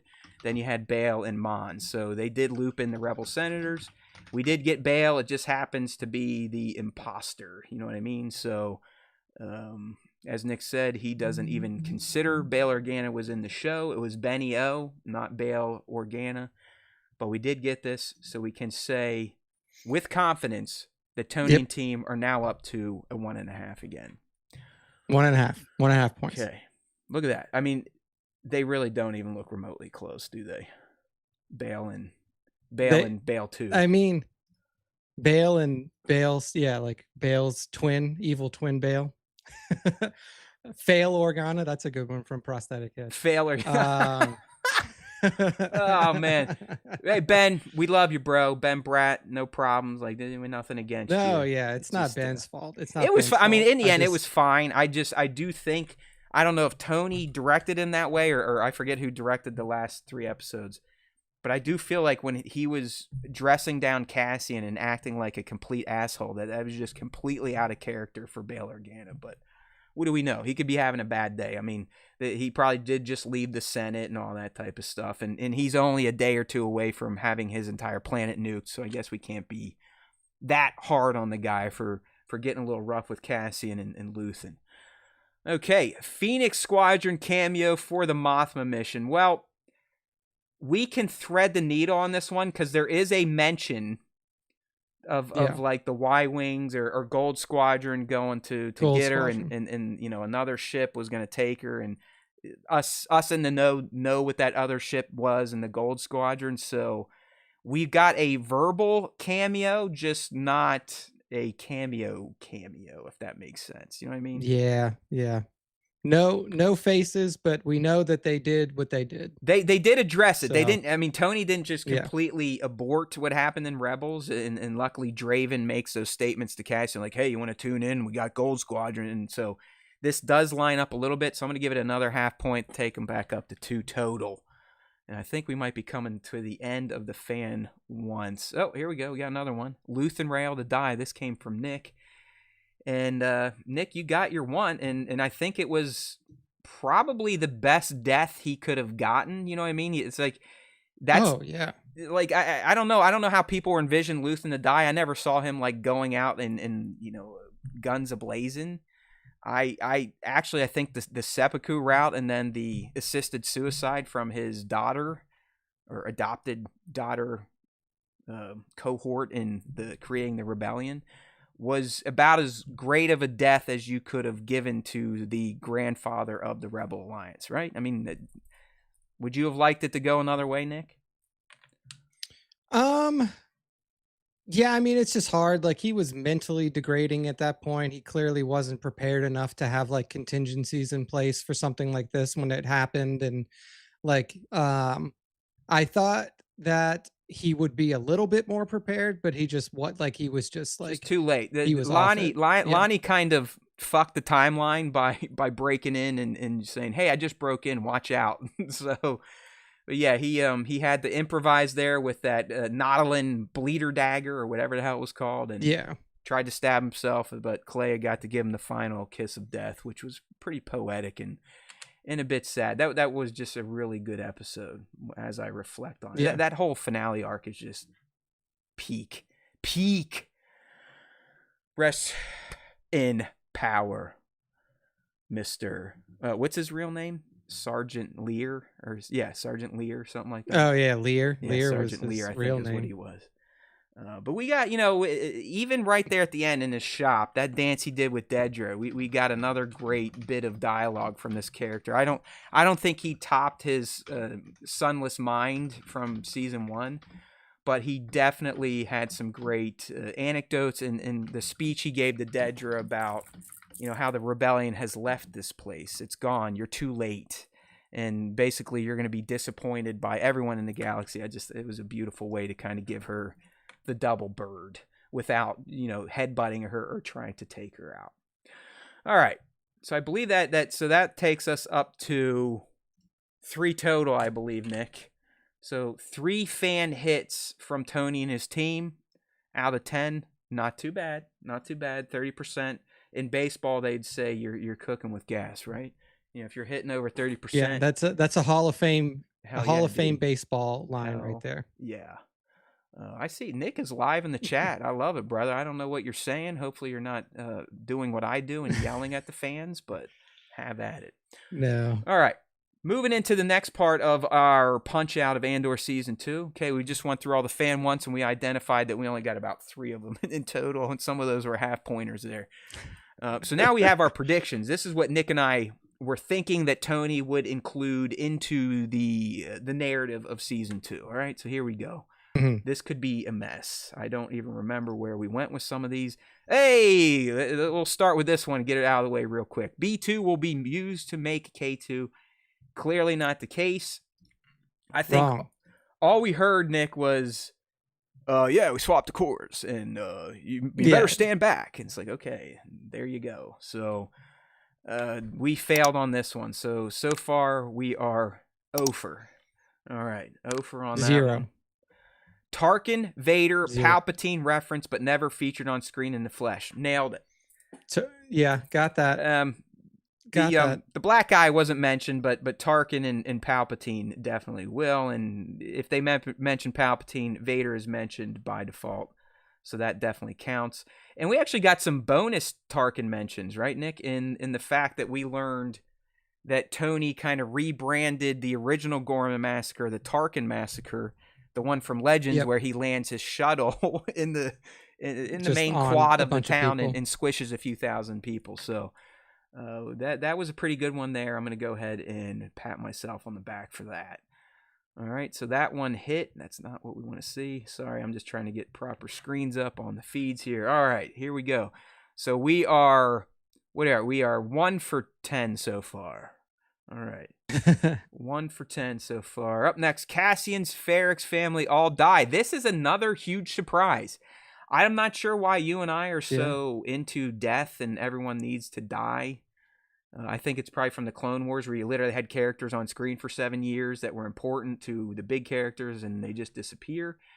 But we were all, I think most fans were like, oh yeah, the Ferrex 5, they're all dead. And in the end, it was only Brasso that died. In fact, they added to the Ferrex family by birthing Cassian Jr.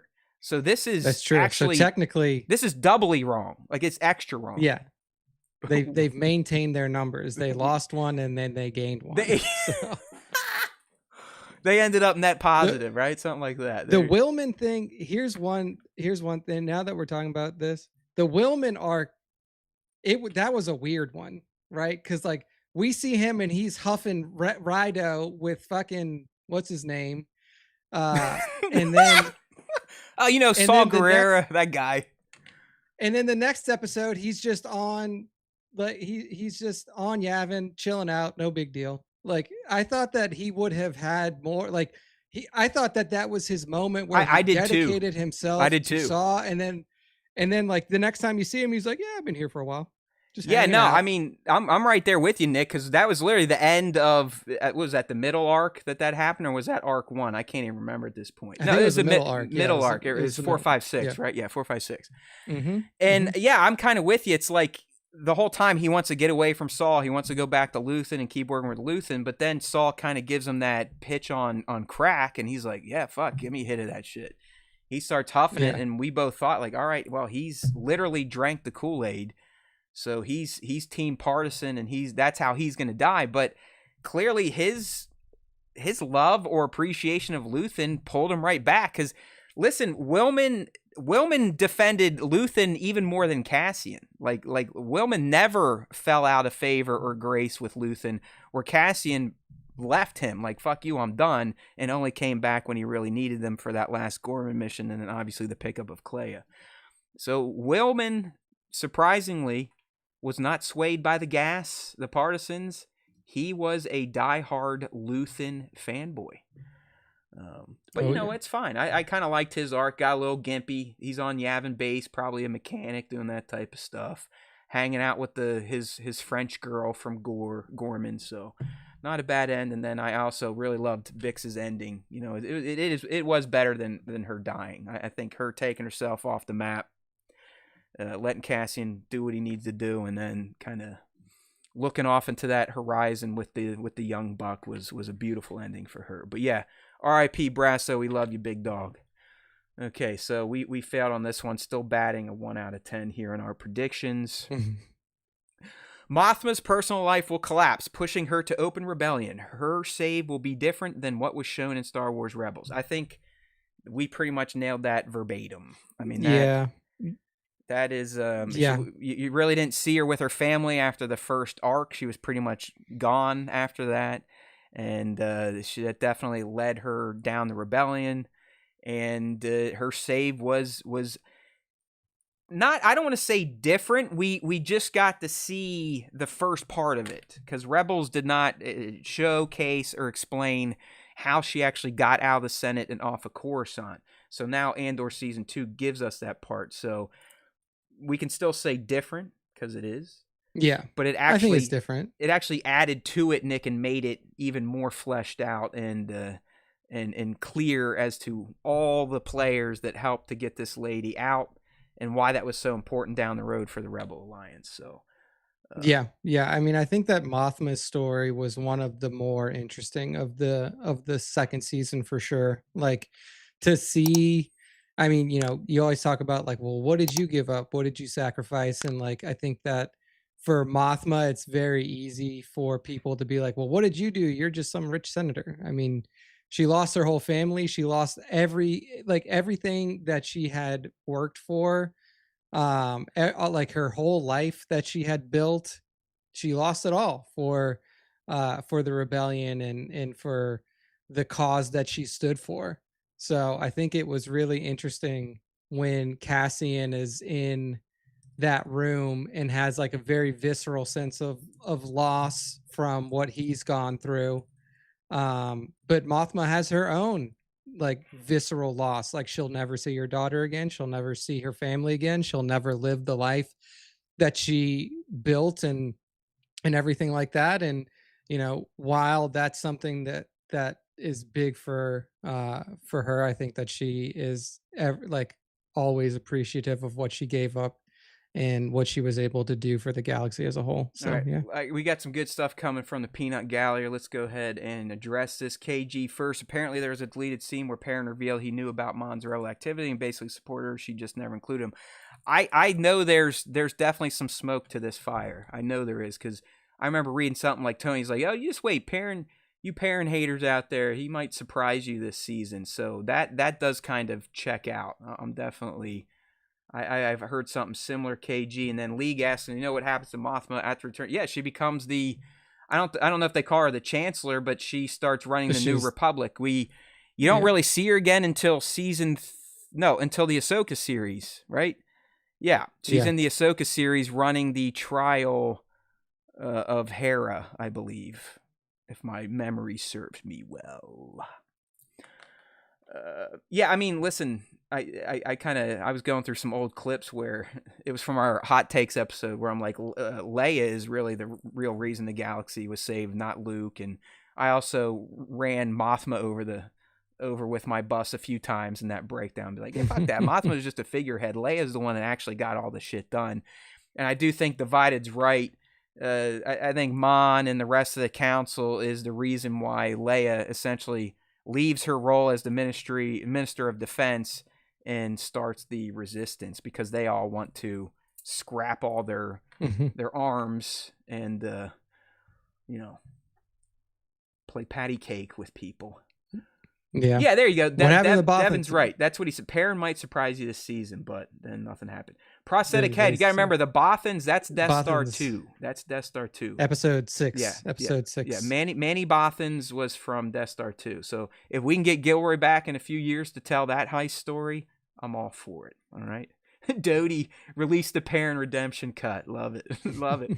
Bro, you're basically best friends with Ben Mendelsohn right now, and Tony knows your face, so snap it up. You've got their attention. You can do it. You can make this happen. Let's go.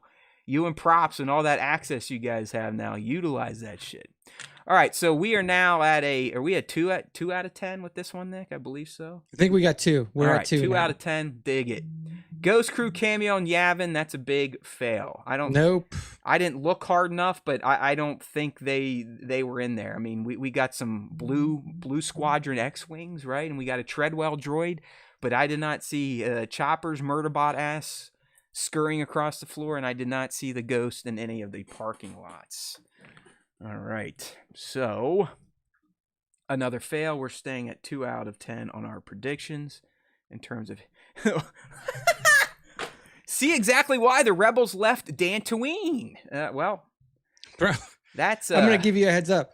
Dantooine doesn't exist anymore. Yeah, outside of whatever video game this is. This SWTOR or KOTOR? SWTOR. Yeah, that's from Star Wars The Old Republic. Pretty much the only bit of quasi legend canon you're gonna get any Dantooine in, because when we saw the trailers and we saw that base and a soldier laying down, it looked like a rebel. We're like, oh dude, look, the ships are taking off. This could be them leaving Dantooine, and sure enough, it wasn't even close. It started with a D. It was Dakar, and we got that nice connection to The Force Awakens and that becoming the Resistance base.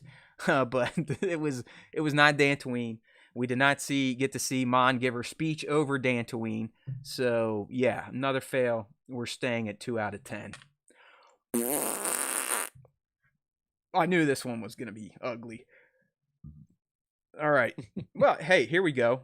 Learn why Saul was kicked out of the Alliance.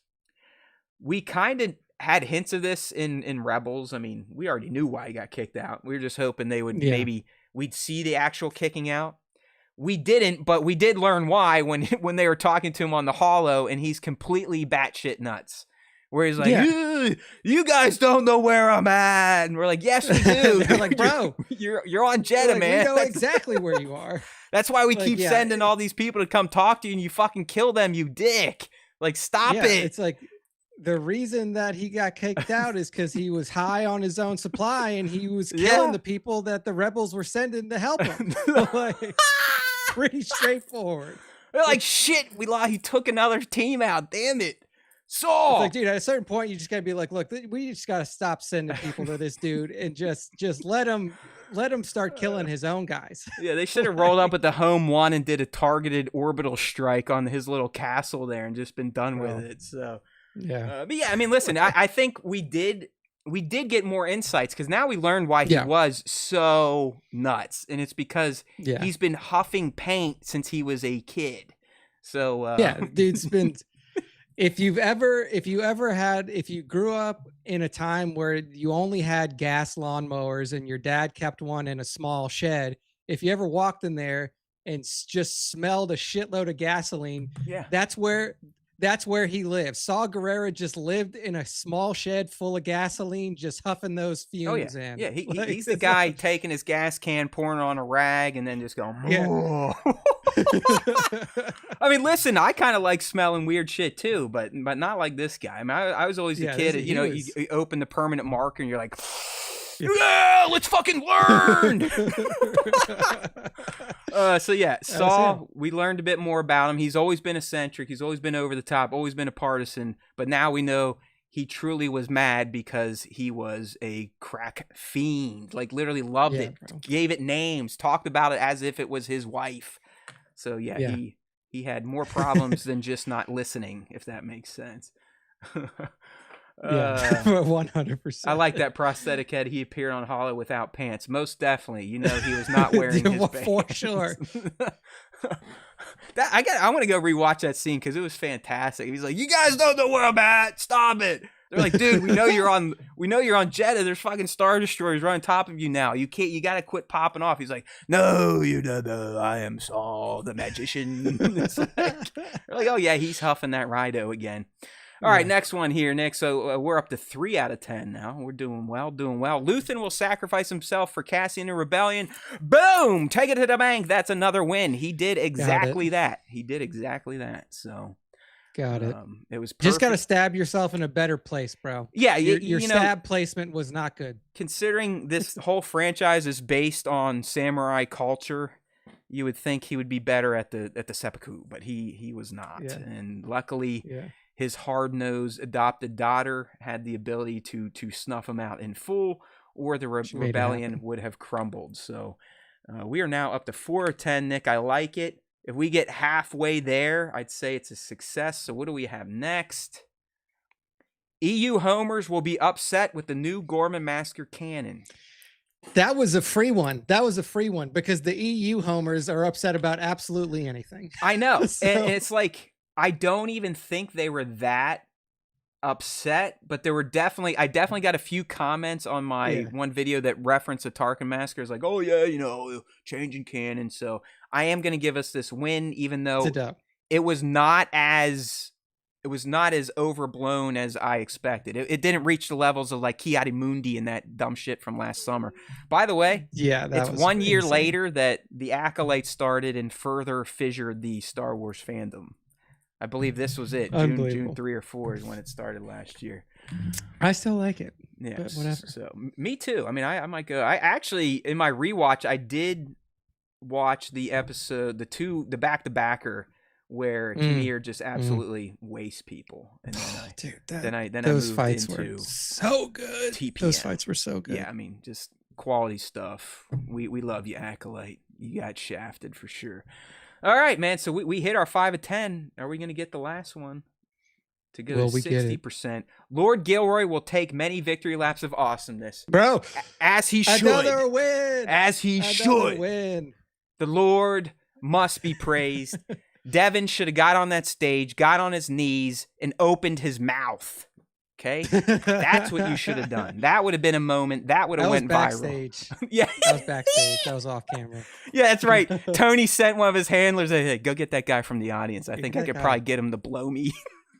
It's like, I need this Yeah! shirt too. Yeah. Tell him he needs to give me his shirt as well. Yeah. And then Props was there too, probably doing a reach Yeah. around. So Yeah. excellent work on our part, Nick. I'm telling you, when we were going through those predictions and we were halfway there, we were only like one in. I was getting a little worried. Yeah. But the fact that we finished it with a 60% success rate. We padded the stats a little bit there at the end. We padded the stats, but we take padding stats here. That's what we did. Who cares? This world's all about, just shaping the narrative to fit what you want the people to think. So there we go, right? We nailed it. There we go. 60%, right? double bicep. Let's go, Star Wars time show. We got it. It's a dub. It's a dub. All right. Again, if you're new here, we're doing a show. We try to entertain. We do act kind of like jerk off sometimes. So hopefully you like this brand of entertainment. We have fun with it, unlike other Star Wars hosts where like they just fucking shit on themselves and shit on everything. We enjoy the franchise. Yeah, I like praising it. I like making fun of it. I like honoring it. I like shitting on it. It's all in good fun. I will never hate anything Star Wars, and that is for sure. Like I've said a million times, it could be stick figures telling a Star Wars story. It could be two little turds telling a Star Wars story. As long as that story is good, I'll be happy. So thank you, our Lord. You really knocked it out of the park. We wish you the best. And I know you said you're never coming back, and I believe you. So good luck with He's the rest never of coming back with your projects. He actually never coming back. Didn't we read he's got kind of a cool project in his head that he would like to do? I know we just read it somewhere, and it was actually something even you were like, oh yeah, I would probably be into that.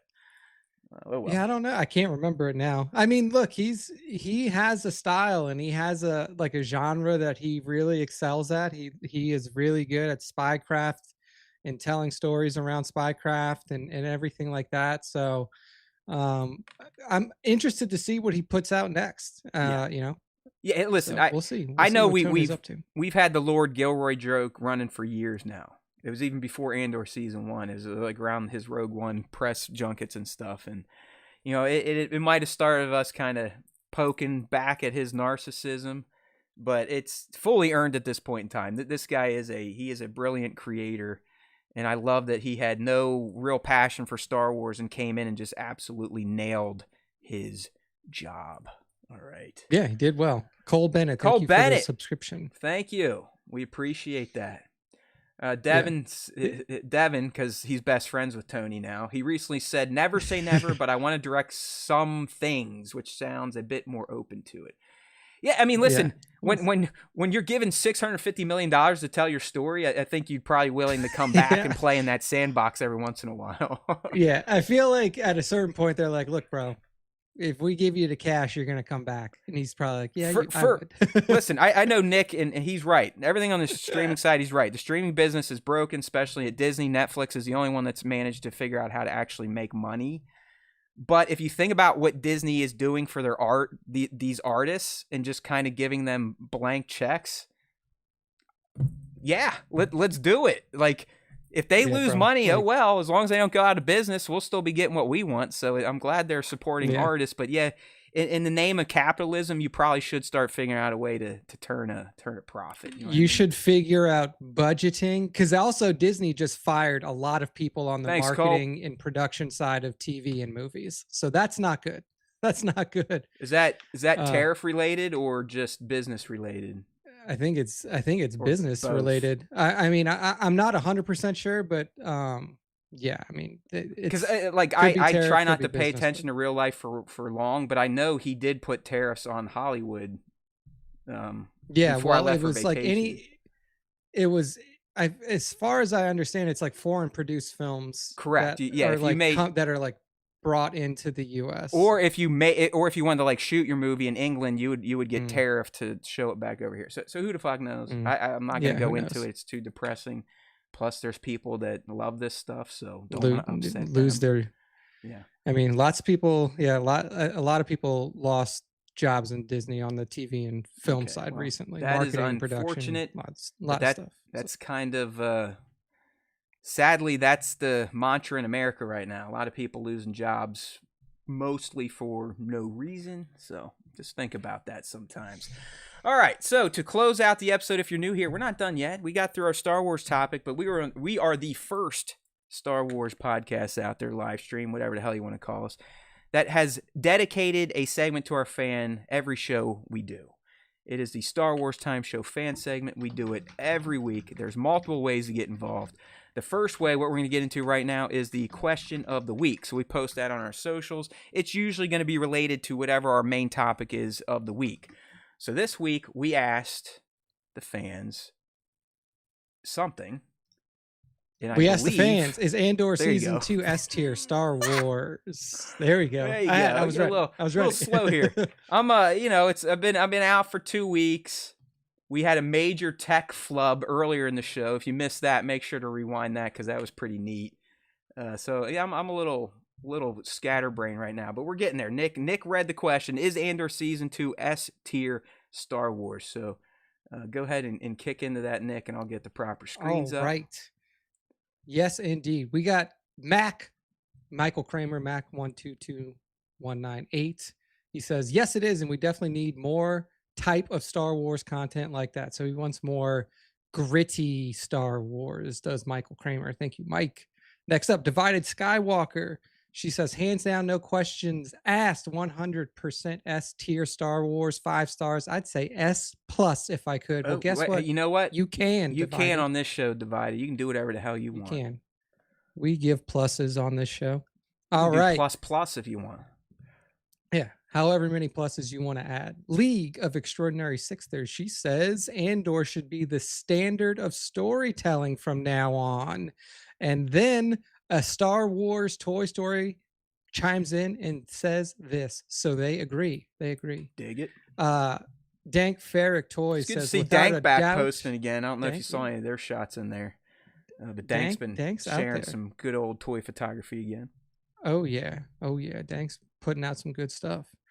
Dank says, without a doubt, fire. So, yes, he's a big fan. Nova Toymation just says, they're back.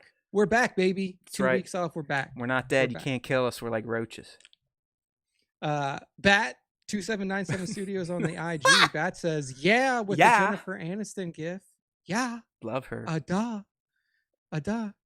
A Star Wars Toy Story now comes in with their own chime and says a category above S tier would be appropriate here. God tier?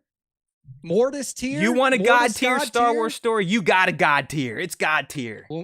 We'll make a Mortis God tier from now on, and we'll just put Tony in. He just lives in that tier. Tony up there with the Don't worry. Mortis Spoiler gods. warning. Mando Mugshot's gonna go ahead and pour some cold water on this party. There we go. Is it Mando Mugshot? I love it when they come in and they hey, look, everybody has a right. I'm not making fun of it. I'm just saying that this is we got the positives. Now we're gonna get a more down to earth reaction. Yeah. Mando Mugshot says Andor showed us that Gilroy had little input in Rogue One, and Gareth Edwards deserves more praise of this masterpiece. And here's what I'll say. It's a good statement. I do think that it's a good statement. That Gareth Edwards does not get enough credit for Rogue One. 100%. Gareth Edwards did 95% of that movie, and he is almost never talked about. That movie is fantastic from stem to stern, and the only person that ever gets any credit for it is Tony. Yeah. And Nick, I don't even think they mention Gareth anymore. You're like, he's not even brought up in the conversation. It is insane. Gareth Edwards is an incredibly talented I love him. Director and storyteller. But I don't think the money people out there, I don't think they like him though, because even he did The Creator, which was awesome, and nothing. Like he fantastic. He just goes away for a couple years. Dude. I mean, he's the director of Jurassic World Rebirth, which is why I'm fucking pumped Oh, okay. I'm an idiot. So he's been working on that. Yeah, dude. Like, all right. I'm pumped that he is doing that. Okay. Like, obviously, if you follow the show, you know I'm a huge Jurassic fan.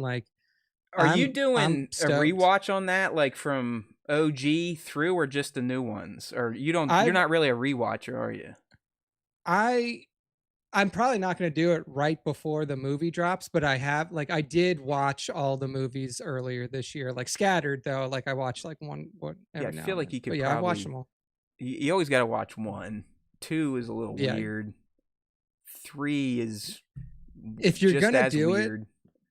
If you're gonna do it for Rebirth, I would probably say just do OG Jurassic Park, then Jurassic World, and then like I mean, if you want to watch I know Dominion, you kind of you have could. to. You kind of have to. Dominion is the one that like, It's terrible, or you that's know, the like last one.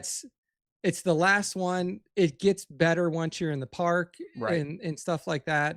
But it's like you have to just see that like dinosaurs are out in the Okay. wild. All Like right. they have made their way Well, we'll out to see. It's coming up July 1st. I also got to get my ass going on 28 Days Later because I'm excited for that. And I literally do not remember the first 2 movies. So I need to watch those before June 20th. All right, back to question of the week. We got question of the week. Yes. one All more right. Mando coming in with his other point. I was say he's coming in. He said, absolutely not. It's just okay. Better than season 1 and most recent shows, with the exception of Skeleton Crew. But that really wasn't hard. Yes, the acting and writing were exceptional, but it just wasn't fun. A bit like doing your weekly shop. The content of your basket may look and taste great, but it's a bummer of a chore to do, and all the processed crap will leave a bad taste in your Okay, mouth. wow. B tier at best.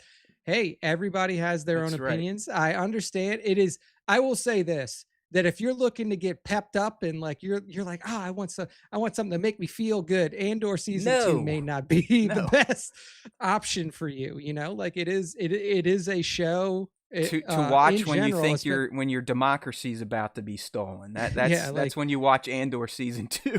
Yeah, like it's a hard. Or if watch. you're already like being persecuted by a dictator around the world, it's yeah, a good show like, for you. You know, it's a tough watch, and if you are somebody, and I'm a type of person like this. I don't watch a lot of drama shows. Most of what I watch are like comedies and like fun, lighthearted shit. Yeah, I like the because sad life shit. sucks, bro. It does. Life sucks. Sure like does. like that life is good sometimes, but life sucks too.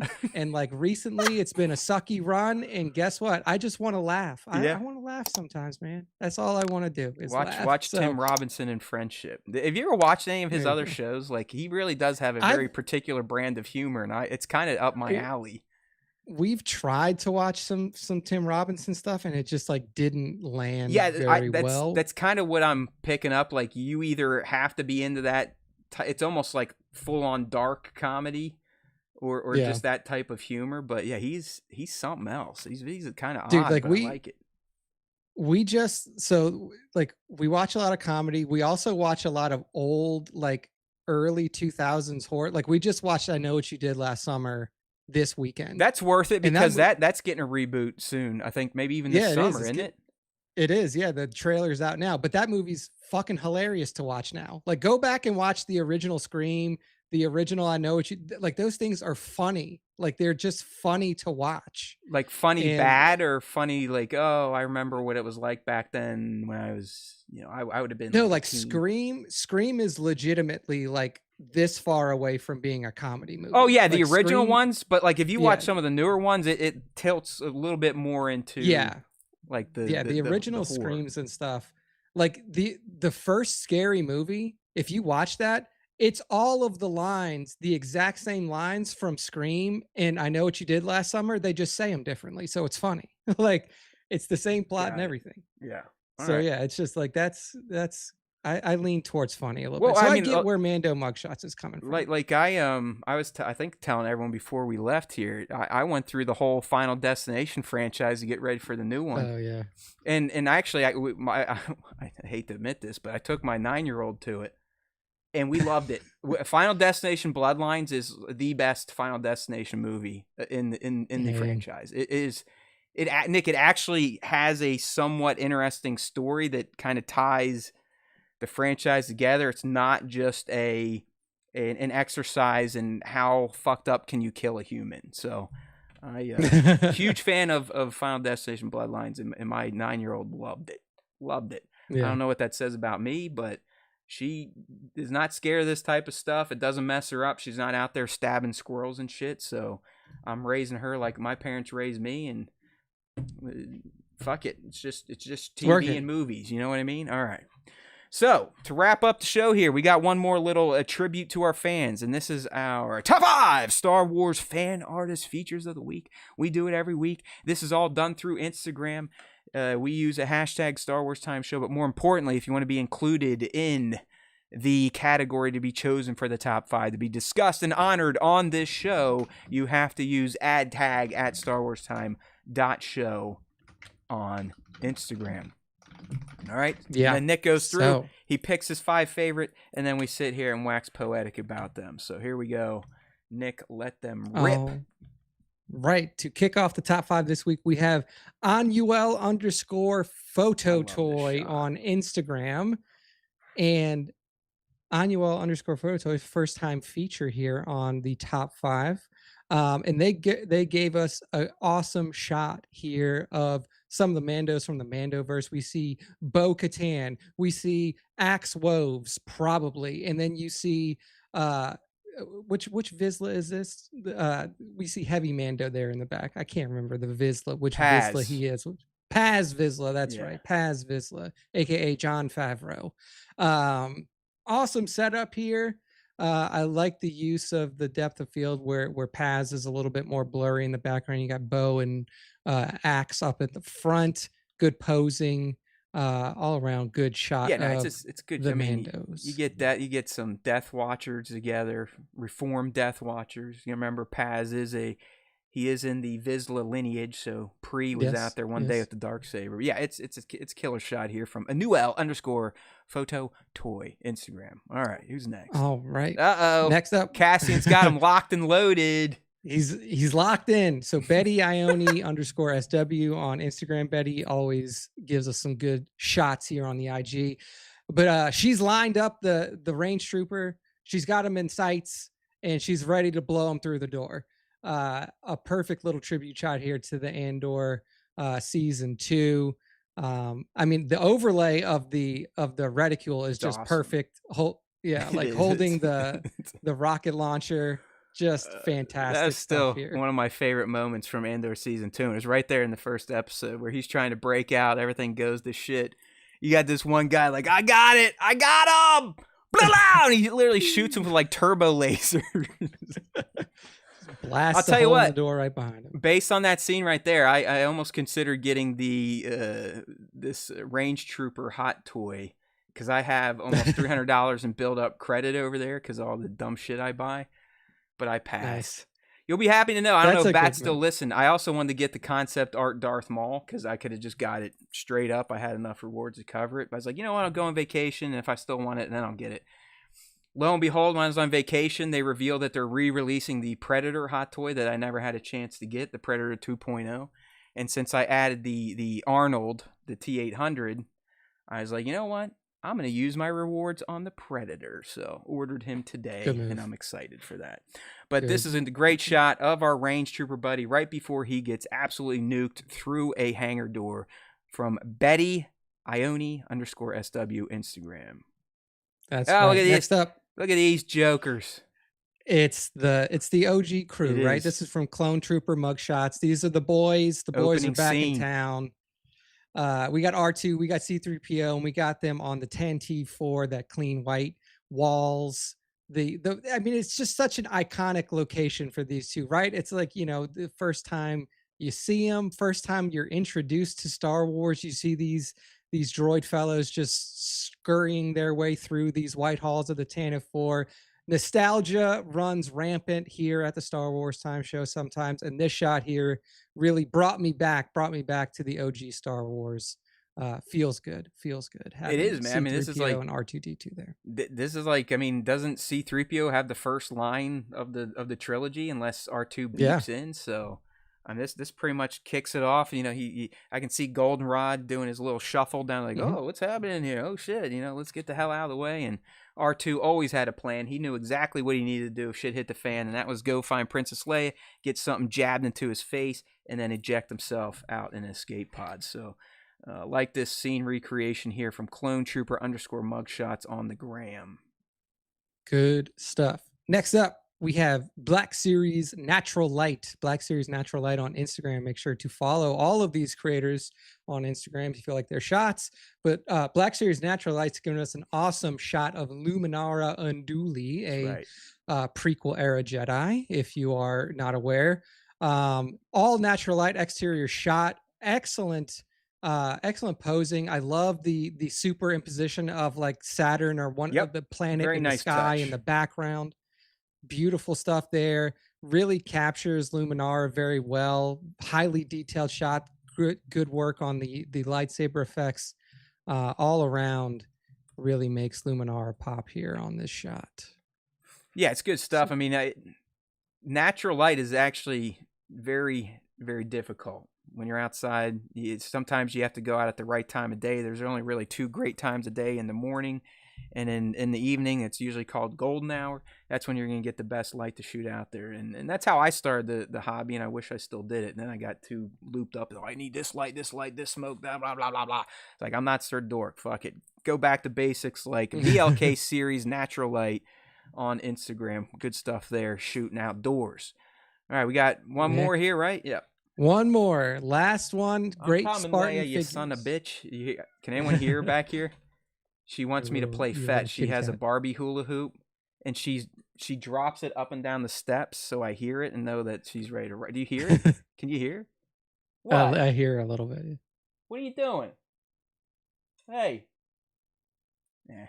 It is funny. Like, if I don't play with her, Nick, she'll put it on a step and then pull it down. Put it on a step and pull it down. Put it on a step and pull it down. She's ready. She's ready. All right. Sorry. Go ahead. Let's talk about the great Spartan figures here.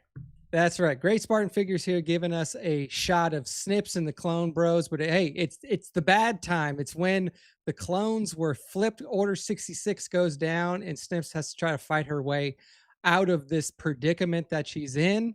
Blocking all the blaster bullets. You can see all your favorite clones there. You got Rex, you got Jesse, and some other Phase 2 clones in there taking shots at Ahsoka as she is trying to save her friends. I mean, this is her crew. This is the 332nd. She's trying to get them all to snap out of whatever's going on. So awesome shot here. Love the posing, love the post effects here, giving those lightsaber and blaster bolts a cool look. And then Snips doing her thing. Oh, here we go. We get a positive comment from sending you hate from Spain. Well, we're sending you love from the internet. We are sending you love. My heart goes out to you. My heart goes out to you. Thanks for the hate. We love you, bro. We love it. Yeah, no, I'm talking about my cat. I don't talk about my kid. I don't play fetch with my kid. At least, no, yeah, it's more catching lacrosse balls these days. She just started travel lacrosse this week, so nice. Dad ain't gonna have any weekends in June. We're gonna be traveling all around the Midwest. So hey, fun stuff. But hey, that was it. That great Spartan figures. Awesome shot of Snips and her clone bros while they try to kill her. That's the end of the top 5. That's the end of our show for this week. So Matt, go ahead and close this out. You know what? Be Mad deserves to be addressed right here. You know, he's always tipping hardcore every week. We try to get to everyone, but he gets a bonus here. Any chance we get final thoughts on Star Wars right now? We in a good place? No, I don't think it's still in a good place. I mean, we're going to have a major gap in content, which maybe some people would argue is the best place for Star Wars right now. But in terms of someone like me that kind of thrives on talking about and making content and stuff like that, I'm dreading the next few weeks. It's going to be a lot of thinking, a lot of spitballing, pitching with Nick, and figuring out what to talk about. The fandom is still completely fractured and broken. That's never going to be fixed. And I still really don't think they have a grasp on the film side yet. It seems like Mando and Grogu definitely a done deal. The Starfighter is looking much closer along than the 3 that were officially announced many years ago.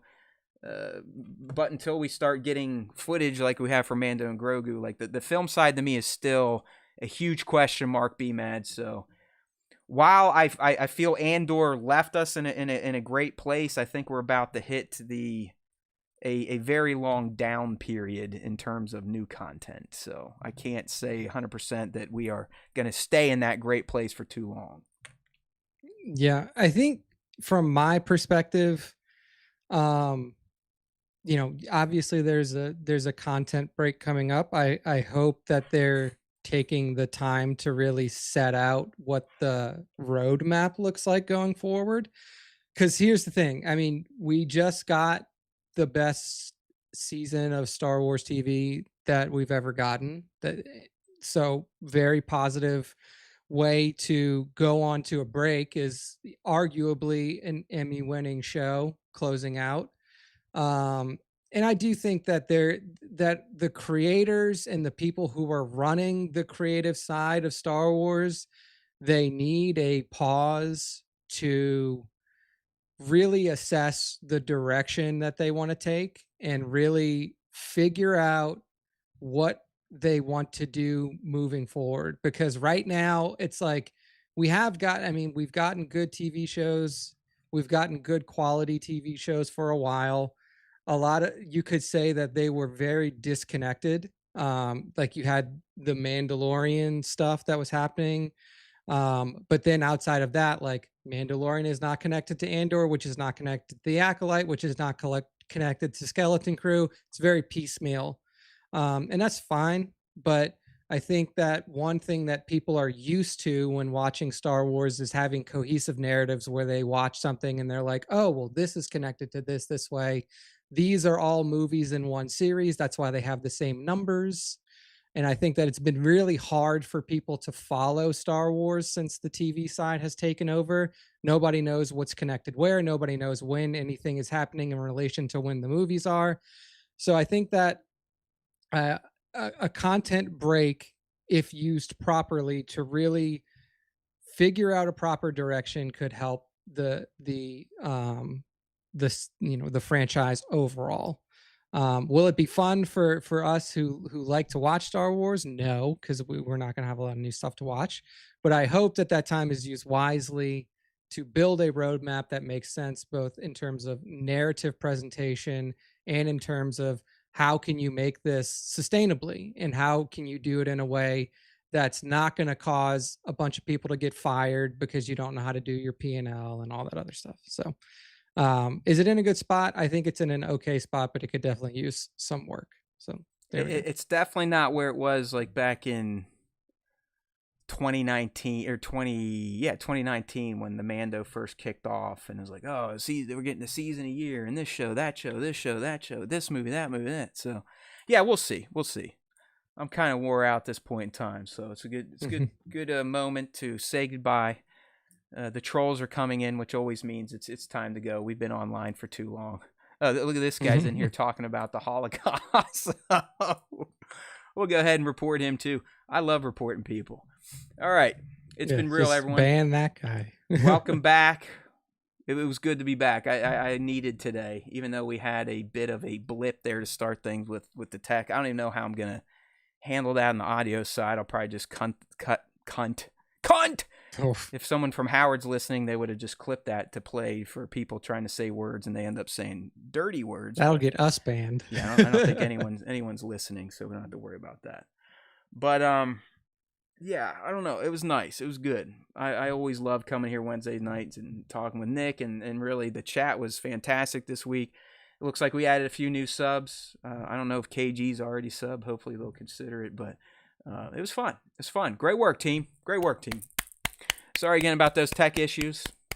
Hopefully if you were here, you don't have to rewatch it, so you've already lived that nightmare. But I'll have to put some stuff up in the description. Be like, hey, this video gets a little wonky there in the middle, but it recovers. As we always do at the Star Wars Time Show, because we know there's always time for Star Wars Time.